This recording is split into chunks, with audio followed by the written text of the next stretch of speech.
My mom saw me limping down the shoulder of a busy road in the sweltering July heat, clutching my crying 1-year-old son to my chest. She slammed on the brakes, rolled down the window, and asked what happened to my car. I swallowed hard and told her through my tears that my father-in-law took it to teach me respect. My mom went dead silent for a second. Then she unlocked the passenger door and said, "Get in. This ends tonight." What she did next sent shockwaves through my arrogant in-law family. Before I continue this story, let me know where you are watching from in the comments below. Hit like and subscribe if you have ever had to stand up to toxic in-laws who tried to control your life. My name is Megan. I am 33 years old, and until a few hours ago, I actually believed my marriage could survive my toxic in-laws. The midday Illinois sun was absolutely brutal, baking the asphalt beneath my feet as I limped down the side of a busy suburban avenue. My whole body ached with every single step, my sandals scraping against the loose gravel. The humidity was heavy and oppressive, pressing down on my chest, while my 1-year-old son Leo wailed against my shoulder. His little face was red and flushed from the heat. The straps of my heavy diaper bag were cutting deep into my skin, but the physical pain was nothing compared to the overwhelming humiliation burning in my throat. Cars whizzed past us, kicking up hot wind and dust. To my left, the perfectly manicured lawns of the upscale neighborhood mocked me. Sprinklers ticked back and forth, spraying cool water over lush green grass while I sweat through my clothes. I kept my head down, trying to shield Leo from the glaring sun, my mind replaying the absolute nightmare that had just unfolded in my own living room. 30 minutes. That was all it took for my entire reality to be ripped away. Just 30 minutes ago, I was sitting in my own kitchen quietly finishing up a logistics report for my consulting job while Leo finally took his afternoon nap. I work remotely, which has always been a point of contention for my in-laws. They never viewed my career as real work. The truth was far different, but I had learned early on in my marriage to Derek that correcting his parents was a pointless battle. Derek was 35, but whenever his father Howard entered the room, Derek instantly reverted to a timid, obedient teenager. Howard was 62 years old and accustomed to treating everyone around him like an underling. He ran a regional distribution company and carried that dictatorial energy into every family interaction. He believed that money bought total compliance. I was just typing the final paragraph of my report when I heard the heavy thud of the front door swinging wide open. Howard never knocked. He never called ahead to see if it was a good time to visit. Immediately, his booming voice echoed through the hallway. He was yelling for Derek, his heavy footsteps stomping across the hardwood floors. Within seconds, the inevitable happened. The loud noise startled Leo awake, and his high-pitched cries pierced through the baby monitor sitting on my desk. I took a deep breath, closed my laptop, walked out of the kitchen, and found Howard standing in the foyer.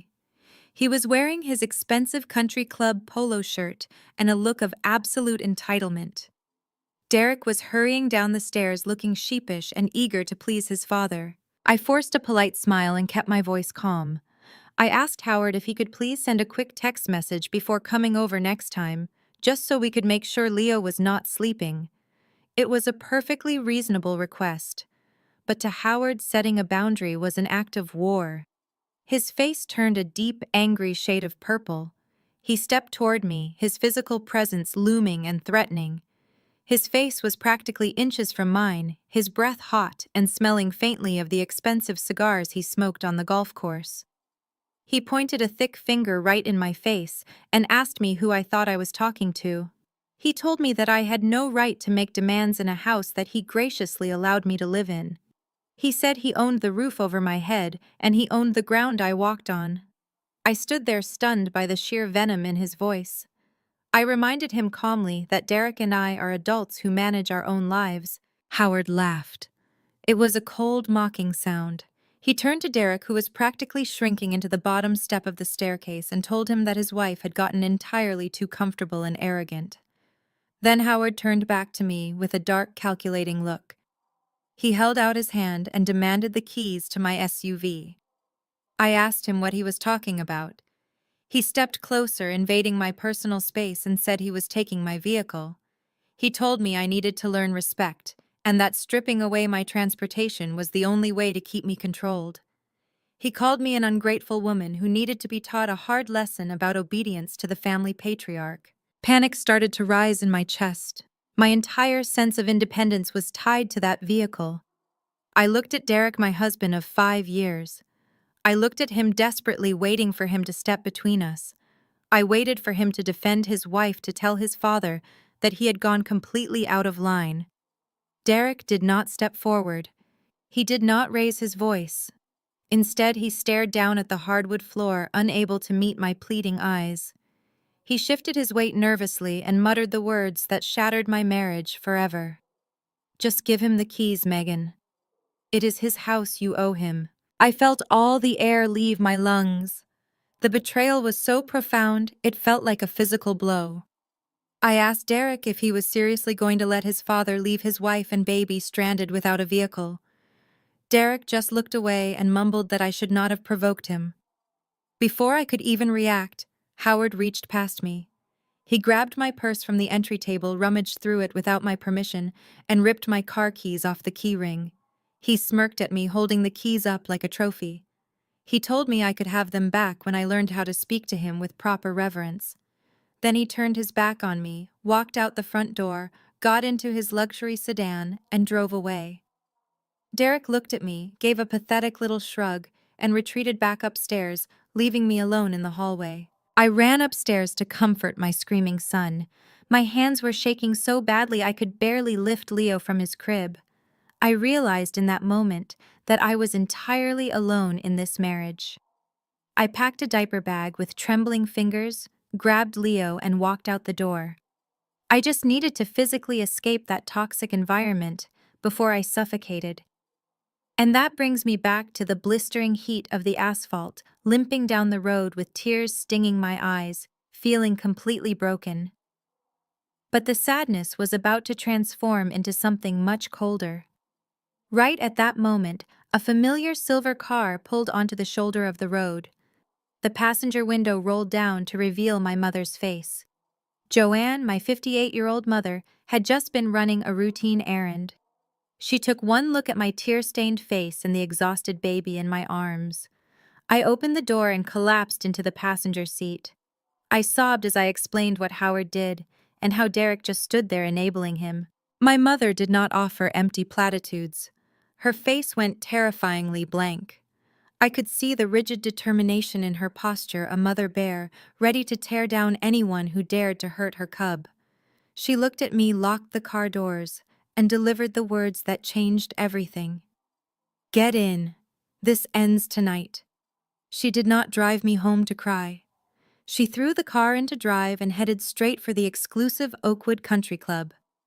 She knew Howard spent his Thursday afternoons holding court there with his wealthy friends, and she intended to strike while he felt untouchable.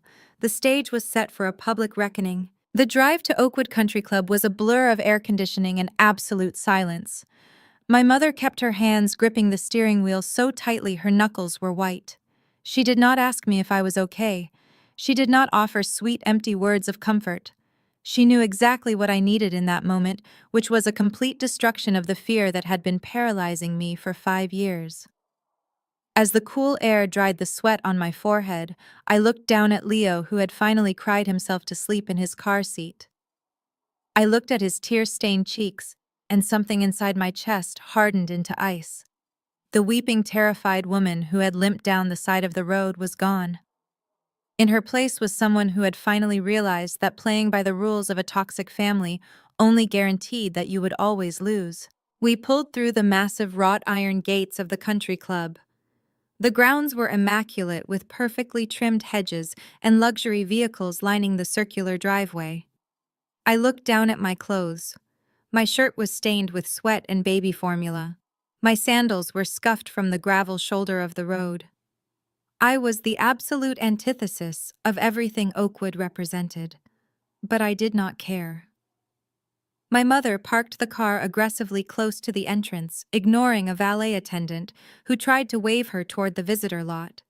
She unbuckled her seatbelt and looked at me.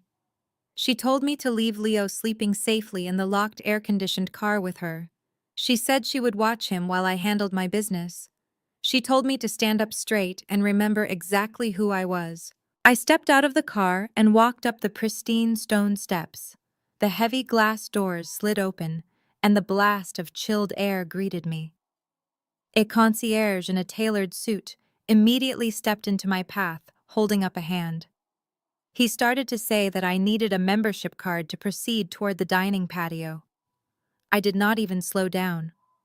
I looked him dead in the eye and told him I was retrieving stolen property from a member, and if he wanted to avoid police cruisers swarming his valet stand, he needed to step aside. He blinked in shock and moved out of my way. I walked straight through the opulent lobby and pushed open the French doors leading to the outdoor dining terrace. The atmosphere was exactly what you would expect on a Thursday afternoon. Quiet jazz played from hidden speakers. Crystal glasses clinked. Waiters in white aprons glided between tables carrying expensive appetizers. I scanned the patio and spotted him immediately. Howard was holding court at a large corner table overlooking the 18th hole. He was sitting with 3 other men, all dressed in expensive golf attire. Howard had a glass of scotch in one hand and was leaning back in his chair laughing loudly at a joke one of his partners had just told. He looked completely relaxed, totally in his element. He looked like a man who believed he was an untouchable king. I marched directly to his table. I did not wait for a pause in the conversation. I did not politely excuse myself. I stood right behind his chair, casting a shadow over his scotch glass, and spoke in a voice that was calm, but loud enough to carry across the neighboring tables. I told Howard to hand over my car keys right now. The laughter at the table died instantly. The 3 business partners looked up at me in shock, taking in my disheveled appearance. Howard froze. He slowly turned his head to look at me, and his face immediately contorted from relaxed amusement into a mask of pure, arrogant fury. He could not believe I had the audacity to track him down here in his sanctuary. He tried to quickly recover his composure in front of his wealthy peers. He let out a condescending chuckle and waved his hand at me as if I were a nuisance. He looked at his friends and shook his head, saying women get so hysterical over the smallest things. Then he looked up at me, his voice dripping with venom masked as paternal patience. He told me to go home. He said I was embarrassing myself and embarrassing the family legacy. He loudly proclaimed that I needed to learn respect, and that taking the car was just a little lesson in gratitude. I did not shrink away. The old Megan would have apologized and run crying to the bathroom. The new Megan simply stared back at him. I demanded the keys a second time. My voice did not shake. Howard slammed his glass down on the table. The sharp clack of crystal against wood made a few nearby diners turn their heads. He leaned forward, his face turning that familiar shade of aggressive purple. He decided to try and humiliate me completely. He raised his voice, projecting it so everyone on the terrace could hear. He announced that he bought that car for his son's family because I was too poor to afford it. He told his business partners that I lived entirely on his charity. He said I slept under a roof he provided, drove a car he purchased, and ate food his money bought.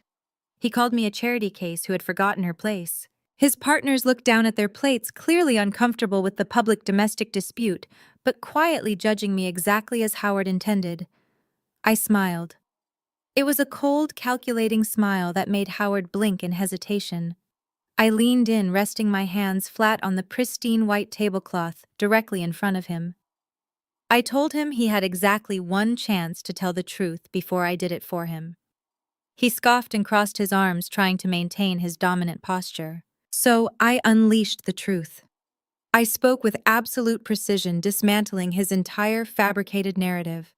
I looked directly at his 3 business partners and introduced myself as Megan's senior logistics consultant. Then I laid out the financial reality. I told them loud and clear that Howard did not buy that vehicle. I explained that 3 years ago, Howard was desperate to secure a commercial business loan to keep his failing distribution company afloat. But his personal credit score was in the garbage. I revealed that Howard begged my husband and me to let him co-sign the auto loan on my SUV purely to artificially inflate his credit profile with a positive asset. I watched the blood drain from Howard's face as his partners suddenly looked up, their expressions shifting from uncomfortable amusement to sharp business scrutiny. They were investors, and the words failing distribution company and garbage credit score caught their immediate attention. I did not stop there. I kept my voice perfectly level and continued my public execution of his pride. I stated that I had paid every single $500 monthly installment out of my own corporate consulting bonuses. I told the table that Howard had never contributed a single dime to the maintenance insurance or purchase of that vehicle. He was nothing but a parasitic signature on a piece of paper. Howard opened his mouth to shout, but no words came out. He was completely trapped. He could not call me a liar because his business partners were not stupid men. They could smell financial desperation, and my confidence was absolute. I then delivered the knockout blow. I reached into my pocket and pulled out my phone. I informed Howard that he clearly had not checked the mail in the last week, because if he had, he would know that I quietly paid off the entire remaining balance of that auto loan 5 days ago. The bank had already released the lien. The title had been legally transferred. Howard was no longer a co-signer. He had absolutely zero legal tie to that vehicle. The SUV belonged solely to me. I opened my phone dial pad and typed 911. I held the screen up so he could see the numbers ready to be dialed. I told Howard he had exactly 60 seconds to place my keys on the table. I explained that if he did not, I was going to press call and report a grand theft auto to the local police dispatch. I told him I would gladly point the responding officers directly to his table at the country club, and he could explain to them why he stole a vehicle he did not own from a mother and her infant son.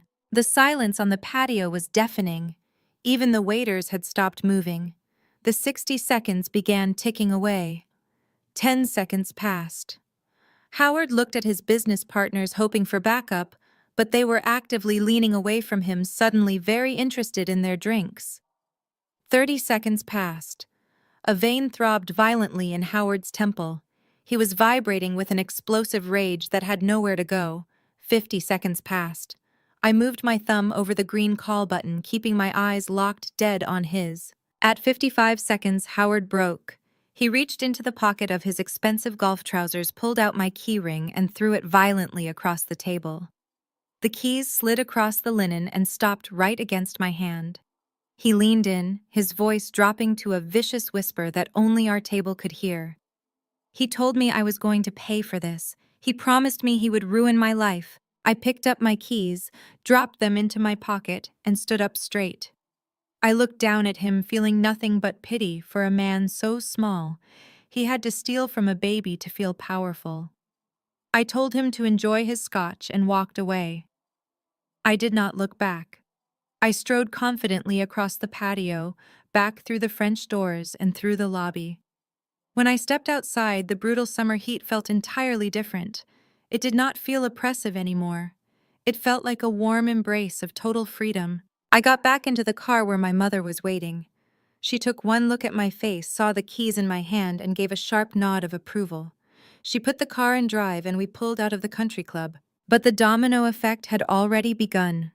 The moment I turned my back, Howard pulled out his phone. Humiliated in front of the very men he needed to impress his fragile ego, demanded immediate and total retaliation. While I was riding back to my house, Howard called his son. I did not hear the conversation, but I would soon learn exactly what was said. Howard screamed a terrifying ultimatum into the receiver. He commanded Derek to get his ungrateful, disrespectful wife out of the family house by the end of the day. Howard threatened that if Derek did not force me into submission and punish me for the embarrassment at the country club, Howard would cut Derek completely out of the family business and disinherit him entirely. The war had officially escalated from a stolen car to a hostile takeover of my entire life.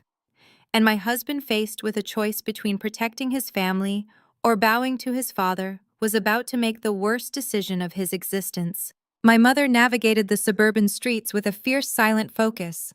The air conditioning hummed steadily in the silver sedan, but my blood was still rushing from the adrenaline of the country club. I looked down at my hands resting in my lap. They were not shaking anymore. For the first time in 5 years, I felt a profound sense of clarity. Howard had finally pushed me past the point of fear and into a realm of absolute survival. But as the familiar oak trees of my neighborhood came into view, a heavy knot of dread began to form in my stomach. I knew Howard would not simply absorb a public humiliation and walk away. He was a vindictive man who operated on scorched earth policies. I knew he had already called Derek. I knew my husband was facing an ultimatum. I turned to my mother and told her we just needed to get inside quickly. I wanted to pack a few overnight bags, grab Leo's essential formula, and secure my work laptop. I told her I did not trust Derek to stand up to his father, and I wanted to be out of the house before Howard had a chance to return and escalate the situation further. My mother nodded, keeping her eyes locked on the road ahead. She said she would park in the driveway and leave the engine running. She promised she would be right behind me, ready to intervene if Derek tried anything foolish. We pulled into the driveway of the 2-story brick house that I had poured my heart into for the past 5 years. Derek's sedan was parked haphazardly near the garage. He was home. I unbuckled my seatbelt, took a deep breath, and gently lifted my sleeping son from his car seat. Leo stirred slightly, resting his warm cheek against my shoulder. I grabbed the heavy diaper bag and walked up the front steps, feeling a strange sense of detachment from the property I called home. I reached into my pocket, pulled out the heavy set of keys I had just reclaimed from Howard, and slid my house key into the front door deadbolt. I tried to turn it. The key stuck. I jiggled it, pulling it back a fraction of an inch, and tried again. It refused to budge. I frowned, thinking the summer heat had swelled the wood of the doorframe. Then I heard a sound that made my blood run completely cold. It was the high-pitched mechanical whine of a power drill coming from the other side of the heavy oak door. I pounded my fist against the wood. I yelled Derek's name, demanding that he open the door. The drilling stopped. I heard the muffled shuffling of footsteps approaching. The lock clicked and the door opened exactly 2 inches before the heavy brass security chain caught and held it in place. Derek's face appeared in the narrow gap. He was sweating, his eyes darting nervously past me to where my mother stood at the bottom of the steps. He was holding a cordless power drill in his right hand. A pile of fresh brass screws lay on the entry table behind him.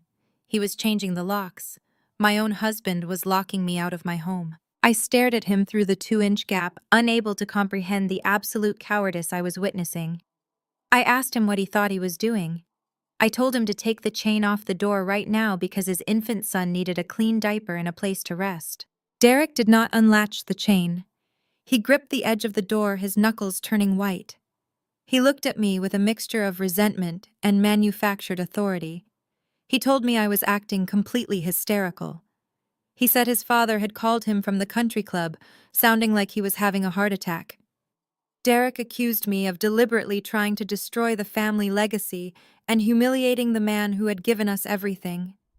He raised his voice, puffing up his chest to look intimidating. He told me that I was banned from entering the property. I could not believe what I was hearing.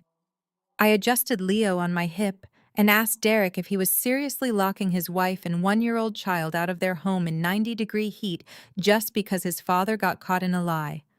I reminded him that my name was on the mortgage too. I told him this was illegal. Derek scoffed. He parroted his father's toxic rhetoric word for word. He said it was Howard's down payment that secured the house, and therefore Howard made the rules.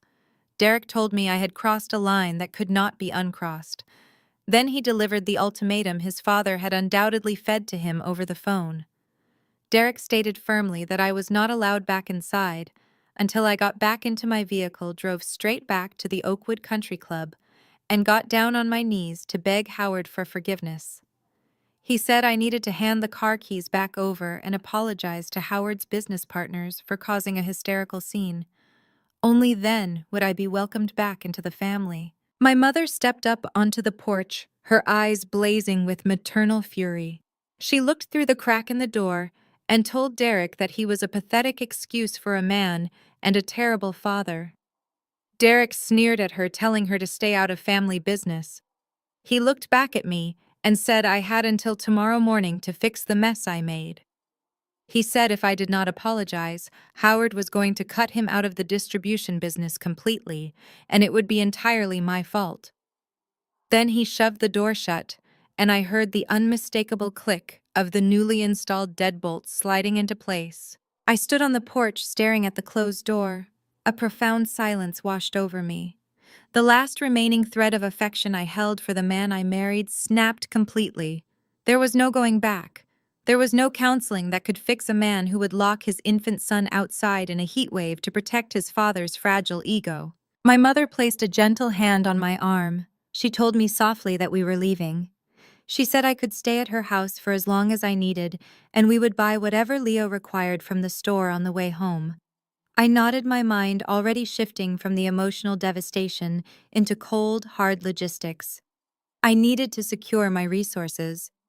I needed to ensure I had enough liquid capital to hire the most ruthless divorce attorney in the state of Illinois. I told my mother I just needed to transfer some funds to my checking account so I could cover the baby formula and clothes for the week. I shifted Leo to my left hip and pulled out my smartphone with my free hand. I opened my banking application. I navigated past my personal checking account and clicked on the high-yield joint savings account I shared with Derek. This was not just a rainy day fund. This account held exactly $65,000. It was money I had meticulously saved over the past 2 years from my massive corporate consulting bonuses. I was the primary breadwinner in our marriage, but Derek insisted our savings remain joint to build trust. I had trusted him. I had deposited every bonus check into that account to secure our child's future. The screen loaded. I stared at the numbers. The bold black font on the glowing screen did not make sense. I refreshed the application thinking it was a network error. The screen loaded again. The balance in the high-yield savings account flashed $0.00. My breath caught in my throat. I clicked on the transaction history. There it was. A single outbound wire transfer initiated exactly 15 minutes ago. The entire sum of $65,000 had been moved out of the account. I felt the blood rush to my ears. A wave of absolute panic threatened to consume me. Suddenly, the front door clicked and swung open a few inches, the security chain catching once again. Derek stood there looking through the gap with a smug, arrogant smirk plastered across his face. He saw the glowing screen of my phone and knew exactly what I was looking at. He did not look ashamed. He looked victorious. He leaned against the doorframe and told me that his father said I needed a harsh lesson about family loyalty and financial reality. Derek proudly admitted that he had just visited the bank portal and transferred every single penny of our savings directly into Howard's corporate business account.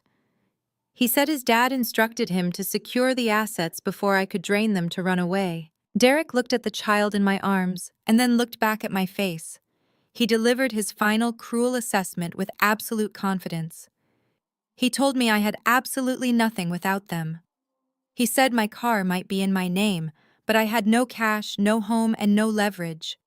He laughed a pathetic mocking sound and said I would be back by tomorrow morning begging for forgiveness, just like his father predicted. He told me to enjoy sleeping at my mother's house, and then slammed the door shut, locking the deadbolt once more. I stood on the porch holding my phone.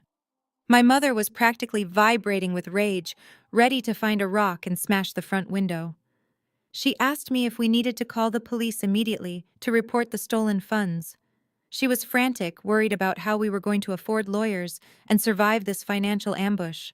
But I was not frantic. The panic that had gripped me seconds ago completely evaporated. It was replaced by an icy, hyper-focused clarity. I looked at the closed front door, and a slow, cold smile spread across my face. I did not scream. I did not cry. I did not bang on the door begging for my money back. I turned to my mother and told her to get back in the car.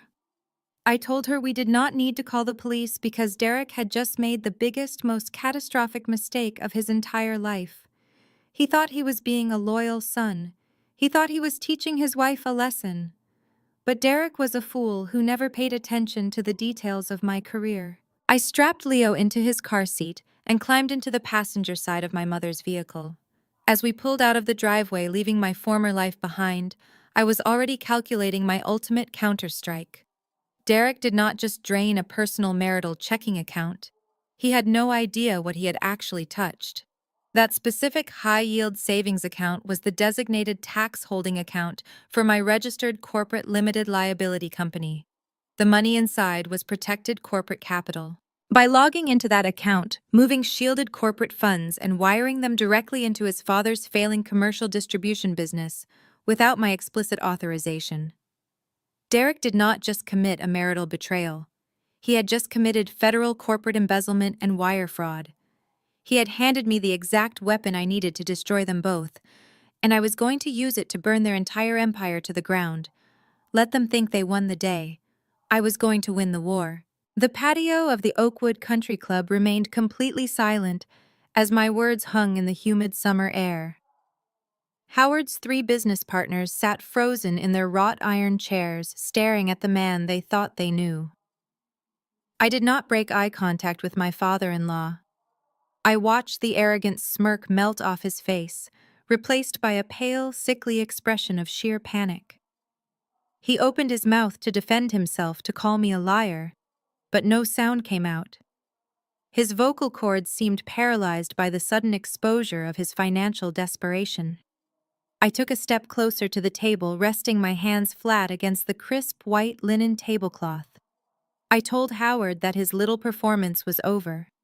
I explained to his wealthy audience that I had not missed a single car payment in 3 years.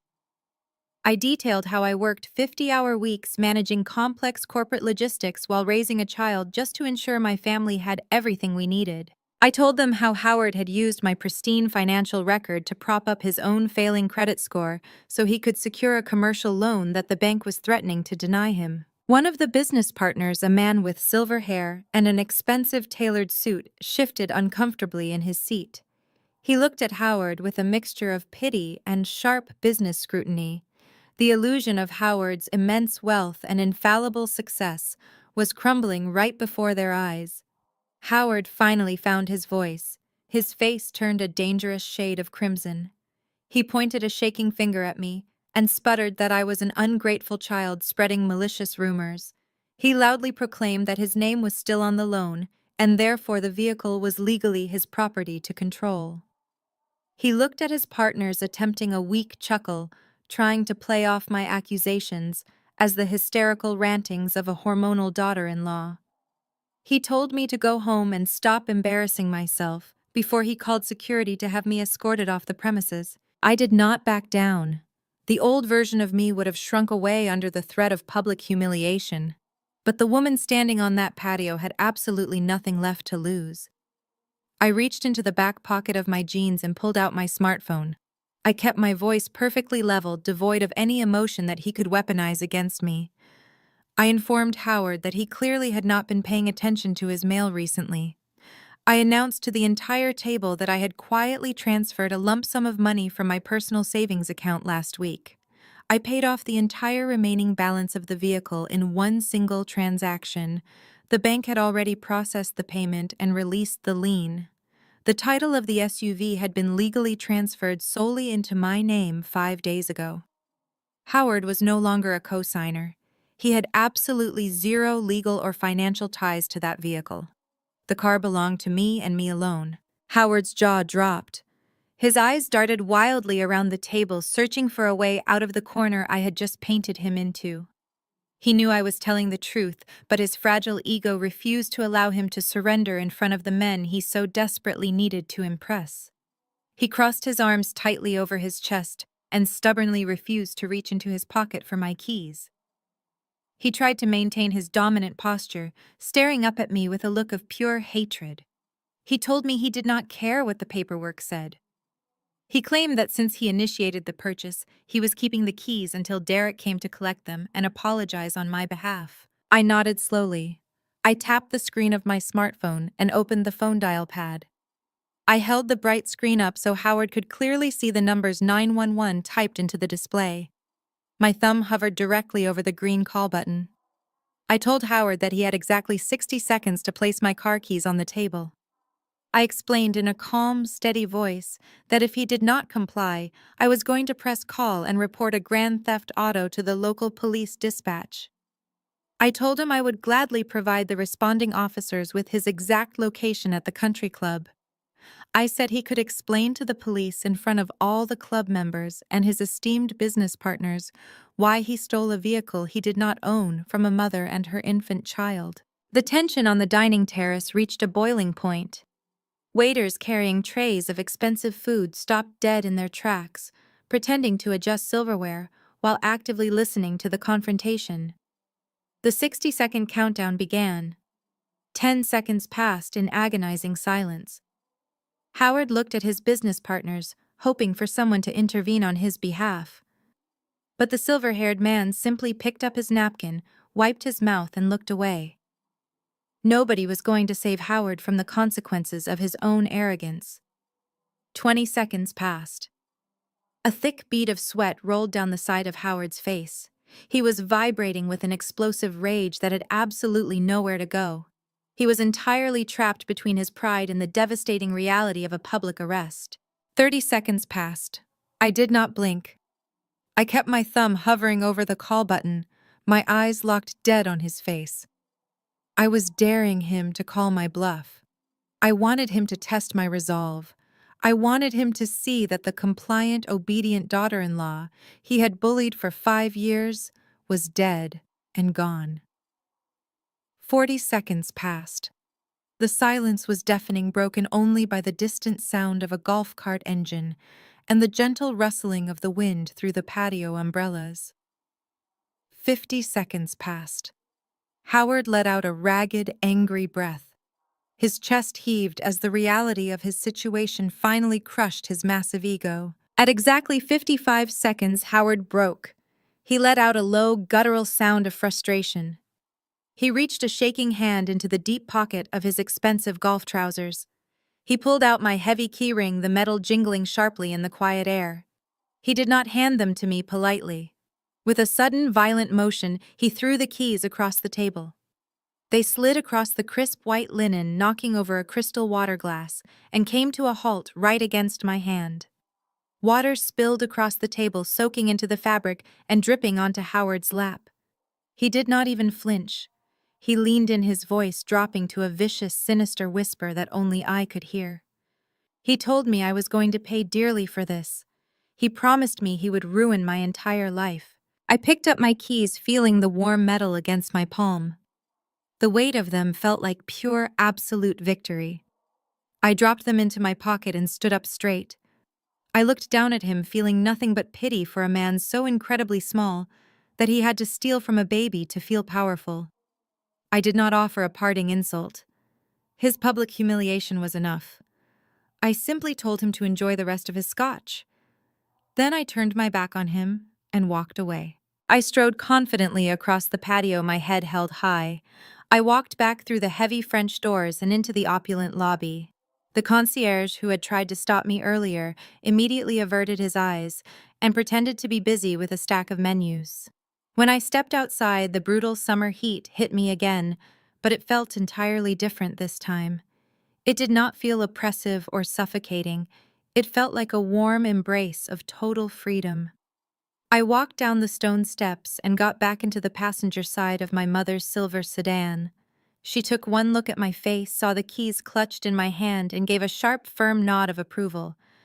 She did not need to ask how it went. She put the car in drive and we pulled out of the country club, leaving the manicured lawns and my toxic father-in-law behind us. But the domino effect had already begun. The moment I turned my back and walked away from that table, Howard was left sitting in the wreckage of his own pride. His business partners uncomfortably excused themselves, claiming they had urgent calls to make, leaving Howard sitting entirely alone at a table covered in spilled water. Humiliated in front of the very men he needed to impress for his commercial survival, his fragile ego demanded immediate and total retaliation. He could not punish me directly, so he targeted the one person he still completely controlled.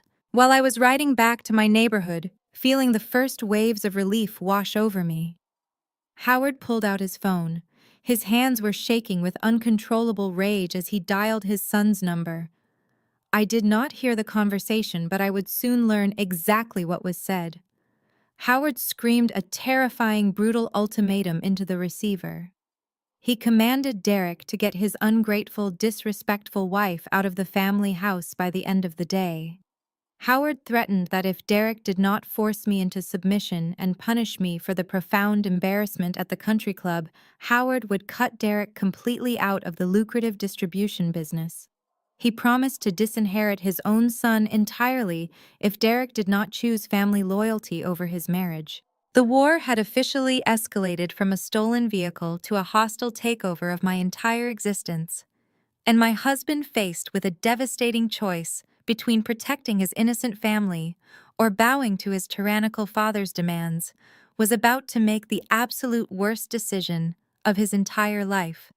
He was about to choose his father's money over his wife's safety, setting the stage for a financial ambush that would force me to burn their entire empire to the ground. Derek had always been a coward when it came to his father. He was terrified of losing his inheritance and his comfortable position at the company. Instead of standing up like a real partner, he chose to act as his father's weapon. He was already searching for a power drill to change the locks before my mother even turned her car onto our street. The betrayal was already in motion. The drive back to the house from the Oakwood Country Club was tense but incredibly purposeful. My mother navigated the winding suburban streets with a fierce, silent determination, while I sat in the passenger seat mentally cataloging everything I needed to retrieve from the house. The overwhelming rush of adrenaline that had fueled my confrontation with Howard was finally beginning to level out, replaced by a sharp, pragmatic focus. I knew I had a very narrow window of opportunity to act. Howard was undoubtedly screaming at Derek over the phone at this very moment, demanding immediate and brutal retaliation. I needed to move faster than their anger. I needed to grab Leo's essential formula, his favorite sleep sack, my corporate work laptop, and the thick folder of vital financial documents I kept hidden in the bottom drawer of my home office desk. I turned to my mother and told her we just needed 10 minutes inside the house. I said I would run upstairs to gather the baby supplies while she grabbed the electronics from the study. We agreed to be fast, efficient, and completely ruthless in our packing. We pulled onto my familiar tree-lined street. The late afternoon summer sun was casting long, dramatic shadows across the perfectly manicured lawns of my neighbors. Everything looked entirely normal from the outside. The neighborhood was quiet and serene, completely detached from the domestic war zone my life had just become.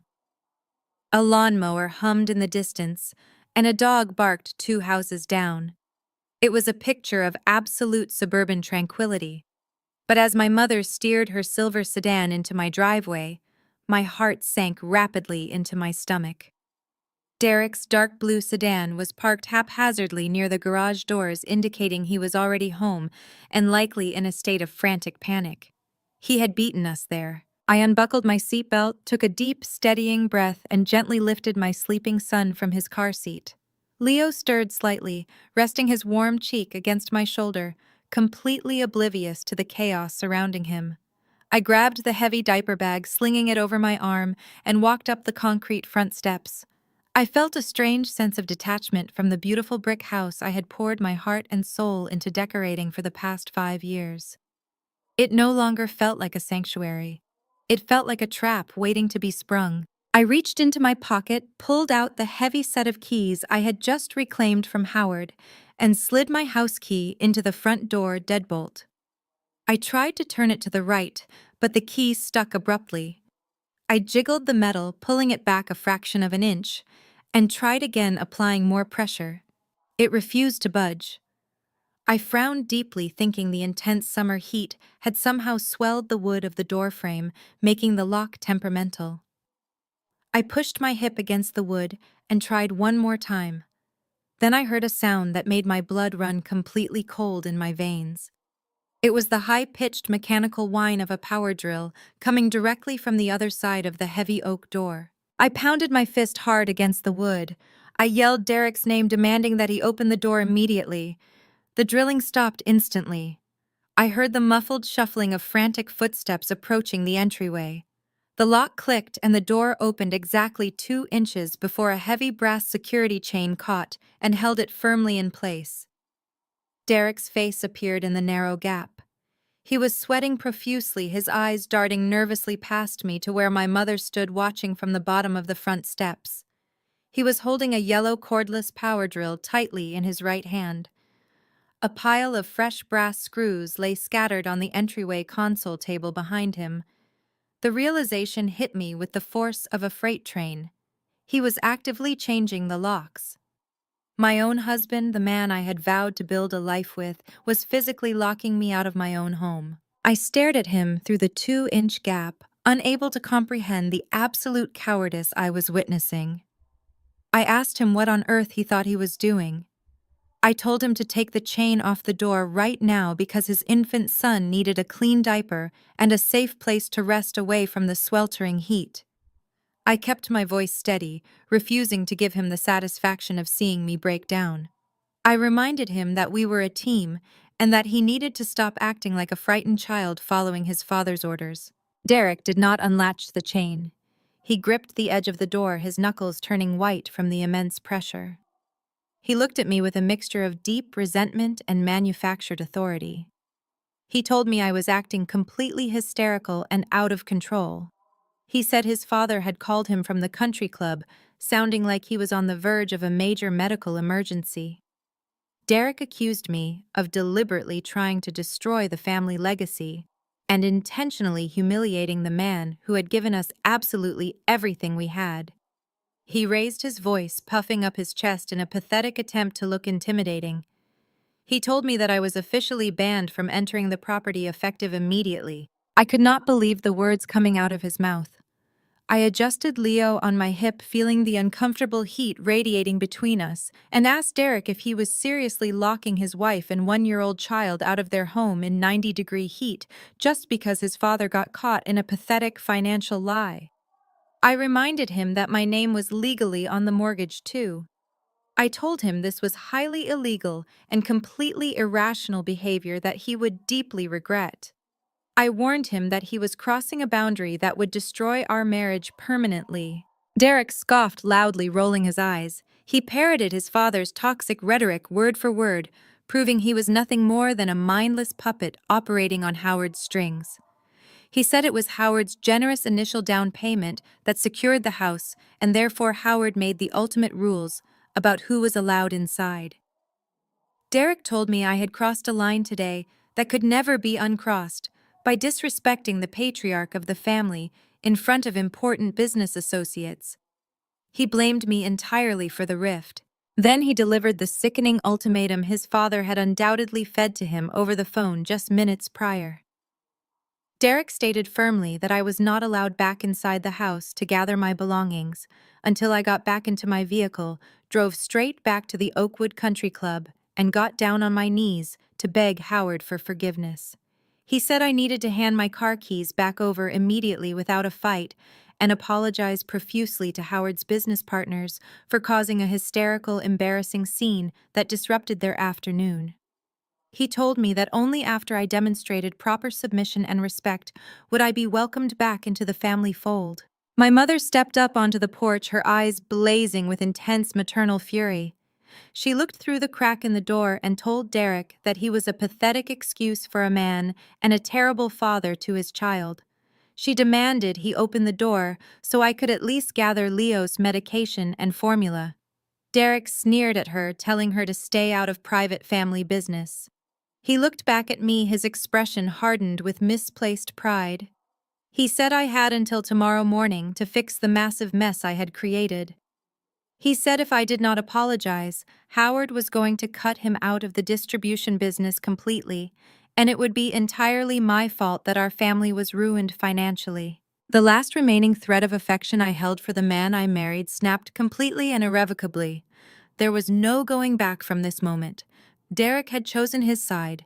He had chosen the money, the legacy, and the toxic control over his own wife and child. My mother placed a gentle, comforting hand on my arm. She told me softly that we were leaving right now. She said I could stay at her house for as long as I needed. I nodded, my mind already shifting rapidly from the emotional devastation of a broken marriage into cold, hard logistics. I needed to secure my resources immediately to protect my son.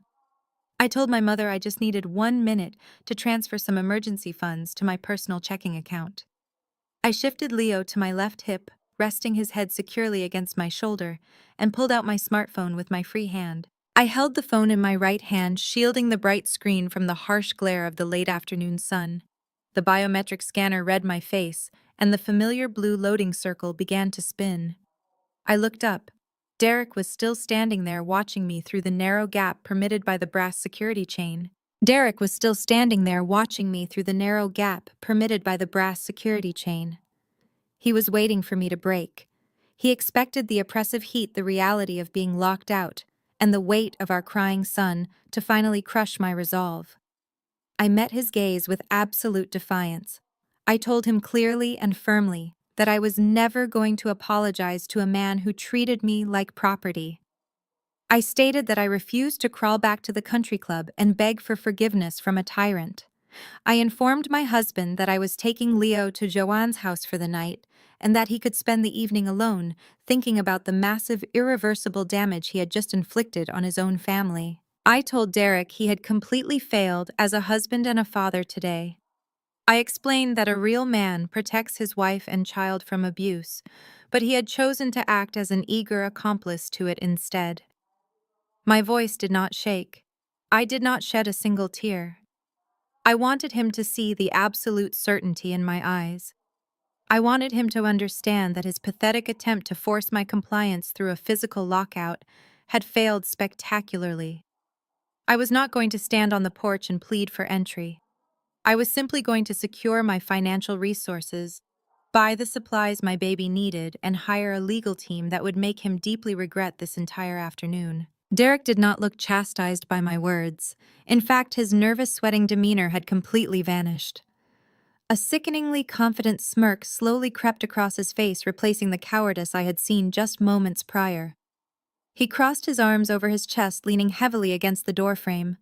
He looked down at the smartphone in my hand and let out a short, mocking laugh. He was not acting like a man whose marriage was falling apart. He was acting like a man who knew a devastating secret. He was acting like a hunter watching his prey step directly into a carefully laid trap. I ignored his arrogant posture and looked back down at my screen.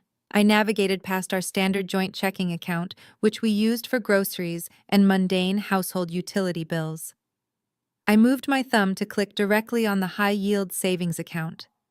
This was the account where I meticulously deposited every single one of my quarterly corporate consulting bonuses. It was not a casual rainy day fund. It was the financial bedrock of our family. That specific account held exactly $65,000. I had worked grueling 60-hour weeks, analyzing supply chain logistics for international shipping conglomerates to earn that money. I had sacrificed evenings and weekends poring over spreadsheets and attending remote video conferences across multiple time zones just to build that massive safety net for Leo. Derek knew exactly how hard I had worked for those funds. He had insisted we keep the savings in a joint account under the guise of marital transparency and mutual trust. I had trusted him unconditionally. I had believed we were building a secure future together. I needed a fraction of that money right now to guarantee my immediate independence. The banking application completed its loading sequence. The digital dashboard materialized on my screen, displaying my entire financial portfolio in bold black text. I stared at the numbers. My brain simply refused to process the visual information being relayed to it. I blinked hard, thinking the intense summer heat and the blinding glare of the sun were playing tricks on my eyes. I wiped my brow and stared at the screen again. The numbers did not change. The balance of the high-yield joint savings account flashed $0.00. A cold, heavy stone dropped directly into the pit of my stomach. The air was 90 degrees, but I suddenly felt like I had been plunged into freezing water. I frantically tapped the screen, my thumb hitting the glass with urgent force. I refreshed the page, praying it was a simple network error or a temporary glitch in the bank's server. The loading circle spun again, mocking my rising panic. The page refreshed. The balance remained at absolute zero. My heart hammered against my ribs like a trapped bird. I clicked fiercely into the transaction history, demanding an explanation from the blank digital void. There it was at the very top of the ledger. It was not a glitch. It was not a delayed deposit. It was a single, massive outbound wire transfer. The transaction was time-stamped exactly 22 minutes ago while my mother and I were driving back from the country club. The entire sum of $65,000 had been electronically moved, completely wiping out 2 years of my relentless sacrifice and labor. The money was gone. Every single penny had been siphoned away, leaving me standing on a blistering concrete porch with a baby in my arms and absolutely no financial lifeline to fall back on. I looked up from the glowing screen. The blood was roaring in my ears, drowning out the distant hum of neighborhood lawnmowers. Through the 2-inch gap in the doorway, Derek's smirk had widened into a full-blown grin of pure malicious triumph. He saw the sheer horror register on my face, and he absolutely reveled in it. He unlatched the heavy brass security chain and pushed the front door open a few more inches, exposing himself fully to the oppressive summer heat. He wanted to make sure I heard every single word of his victory speech clearly. He looked down at me, his eyes cold and devoid of any husbandly affection. He did not look like the man I had married 5 years ago. He looked exactly like a younger clone of his tyrannical father. He leaned casually against the doorframe and delivered the fatal blow to our marriage with a sickening level of pride. "Dad said you needed to learn about family loyalty and respect." Derek stated, his voice dripping with condescension. He looked at my phone and then back up to my face. I transferred all the money to his corporate account. The sheer audacity of his confession paralyzed me.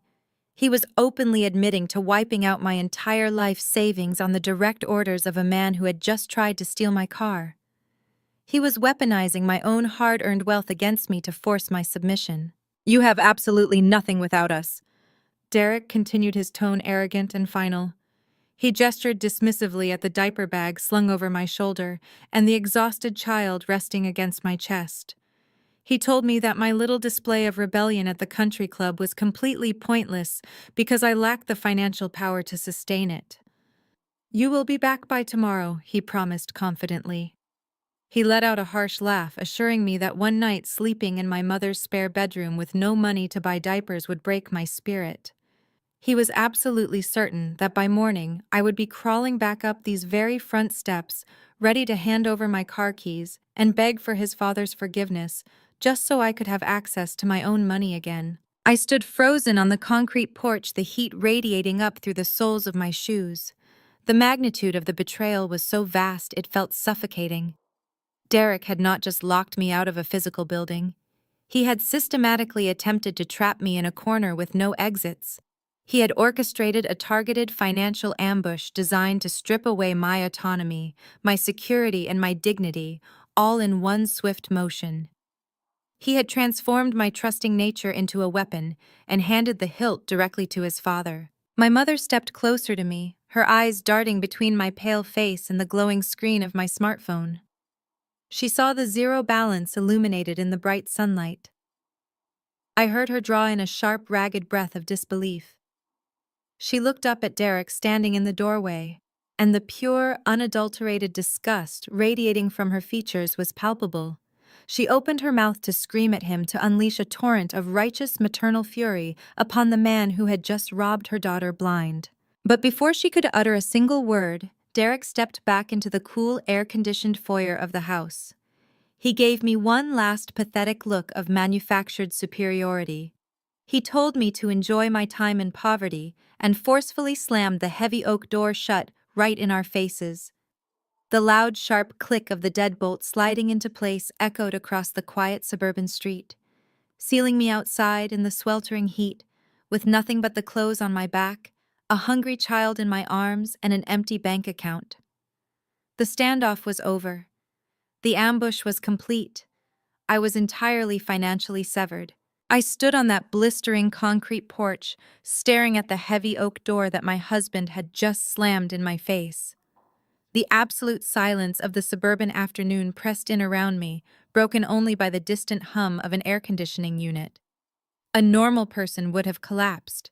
A normal person would have banged their fists against the wood, screaming and crying, until the neighbors peeked through their blinds. The old version of Megan certainly would have done exactly that. But the woman standing there, holding an empty bank account on a glowing screen, did not shed a single tear. The panic that had seized my throat just moments before completely evaporated, leaving behind a terrifying icy calm. My mother, Joanne, took a hesitant step toward me. She reached out and touched my arm, her voice tight with worry. She asked me what was wrong and what Derek had shown me through the crack in the door. I turned to look at her, and my face must have been completely devoid of emotion because she physically recoiled slightly. I held up my phone and showed her the banking app. I told her in a voice so steady it did not sound like my own that Derek had just drained $65,000 from my savings and wired it directly into Howard's corporate business account. Joanna's jaw dropped. The maternal fury that had been radiating from her instantly shifted into sheer disbelief and panic. She grabbed my arm tighter, pulling me away from the front door and toward the driveway. She told me we needed to get back into the car immediately. She said we were driving straight to the local police precinct to file a report for grand larceny. She was already mentally calculating how much a decent lawyer would cost, and wondering aloud if we could freeze the transfer before it officially cleared the Federal Reserve System. I did not move toward the police station. I walked methodically to my recovered SUV and gently strapped Leo back into his car seat. He was still sleeping, his tiny chest rising and falling in a peaceful rhythm, totally oblivious to the fact that his father had just stolen his entire financial future. I closed the car door quietly and turned to my mother. I shook my head and told her we were not calling the police. Not today. Not yet. Joanne looked at me like I had completely lost my mind. She asked me if the heat was getting to me. She reminded me that Derek had just robbed me blind and handed the money to a man who had tried to steal my car less than an hour ago. She demanded to know why I was not completely hysterical. I looked at my mother and a slow, cold smile spread across my face. I told her I was not hysterical because Derek was a massive idiot who never bothered to understand how my career actually worked. I explained that Derek thought he was just being a loyal son. He thought he was teaching his disobedient wife a harsh financial lesson by draining a standard marital savings account. But Derek never paid attention to the fine print of my corporate consulting contracts. I told Joanne that the high-yield savings account Derek just emptied was not a personal rainy day fund. It was the designated tax-holding account for my registered corporate limited liability company. I operated all my international logistics consulting under a heavily shielded LLC structure to protect my assets and manage my massive quarterly bonuses. The $65,000 inside that specific account was protected corporate capital meant to cover my federal and state tax liabilities for the fiscal year. Joanne's eyes widened as the realization slowly dawned on her. I continued, my voice dropping to a low, calculating whisper. I explained that by logging into that specific account, deliberately moving shielded corporate funds, and wiring them directly into his father's failing commercial distribution business, without my explicit authorization, Derek did not just commit a marital betrayal. He did not just drain a joint checking account. Derek had just committed federal corporate embezzlement and wire fraud across state lines. I told my mother that Derek had inadvertently handed me the exact weapon I needed to absolutely destroy them both. If I called the local police right now, it would be a messy domestic dispute over marital assets that could drag on in family court for years. But if I let that wire transfer clear the federal banking system and hit Howard's failing business account, I could trigger a federal investigation that would bring the IRS and the Bank Fraud Division crashing down on their heads. I was not going to stop the transfer. I was going to let them take the money. I was going to let them think they had won. I told Joanne to get into the car. I said we were going to her house to feed Leo, and then I was going to spend the entire night preparing the most devastating legal trap in the history of Cook County. Let Howard feel powerful tonight. I was going to burn his entire empire to the ground by the end of the week. We pulled out of my neighborhood, leaving the brick house and my cowardly husband behind. The drive to my mother's house was quiet. Joanne kept glancing at me from the driver's seat, clearly unnerved by the absolute lack of emotion I was displaying. I was not grieving my marriage anymore. I was simply organizing logistics exactly as I did for my corporate clients. I was compiling a mental list of every document, every contract, and every piece of financial leverage I possessed. When we arrived at Joanne's modest ranch-style house, she immediately took Leo into the kitchen to prepare a bottle and some solid food. I went straight to the guest bedroom and set up my command center. I pulled my sleek corporate laptop from the diaper bag, plugged it in, and booted it up. I connected to a secure virtual private network and logged directly into my corporate financial portals. I needed to document every single digital footprint Derek had just made. I downloaded the exact timestamp of the wire transfer. I captured the IP address logged by the banking application, proving the transfer was initiated from my home Wi-Fi network while I was physically at the country club. I pulled the corporate registration documents for Howard's distribution company, verifying the exact routing numbers Derek had sent the money to. I was building an airtight, irrefutable case of corporate theft. While I was downloading the final batch of PDF statements, my phone buzzed on the desk. It was a text message from Susan, my mother-in-law. I stared at the screen, the notification preview glowing brightly in the dim guest room. The text was short and dripping with venom. It read, "I heard what you did to Howard today. You are sick. Do not bother coming back until you learn how to respect this family." I scoffed quietly. Susan was playing her part perfectly. She was the loyal enabler, always ready to defend Howard's tyrannical behavior and attack anyone who dared to challenge him. I did not reply. I took a screenshot of the message and saved it to a newly created folder on my desktop labeled Evidence. I knew Susan would not stop at a single text message. She was a woman who thrived on suburban gossip and social manipulation. She would absolutely take this public, and I needed to be ready for the smear campaign that was undoubtedly coming. I closed my laptop and walked into the kitchen. Joanne was sitting at the small wooden table feeding Leo mashed sweet potatoes. She looked up at me, her face lined with worry and exhaustion. She asked me what the next step was. She wanted to know if I was going to call a divorce attorney in the morning. I shook my head. I told her a standard divorce attorney was not going to cut it for what I had planned. I needed a corporate litigator who specialized in financial fraud and asset recovery. I needed someone who understood how to dismantle a failing business from the inside out. I pulled out a notepad and began writing down a timeline. I told Joanne that for the next 72 hours, I was going to be completely unreachable to the outside world. I was going to ignore every text, every call, and every threat they threw at me. I was going to let them build a false sense of security while I quietly orchestrated their total annihilation. I looked at my son, who was happily babbling and smearing sweet potato across his high chair tray. He was the only reason I had tolerated Howard's abuse and Derek's cowardice for so long. I had wanted him to have a complete family. But looking at him now, I realized that protecting him meant removing him entirely from their toxic influence. I was not just fighting for my money or my pride anymore. I was fighting for my son's future, and I was not going to take any prisoners. The first night in the guest bedroom was long and restless. My mind was racing with contingency plans and legal strategies. I mapped out every possible move Howard and Derek could make and prepared a devastating countermeasure for each one. I was operating on pure adrenaline and righteous fury. By the time the sun began to rise over the quiet suburban street, I had a complete ironclad battle plan. The trap was set. All I had to do now was wait for them to walk directly into it. The financial ambush they thought would break me was going to be the very thing that set me completely free. The first 24 hours in my mother's guest room were spent in absolute methodical silence.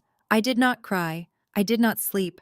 I drank black coffee and stared at the glowing screen of my laptop, building a digital fortress that Derek and Howard could never breach.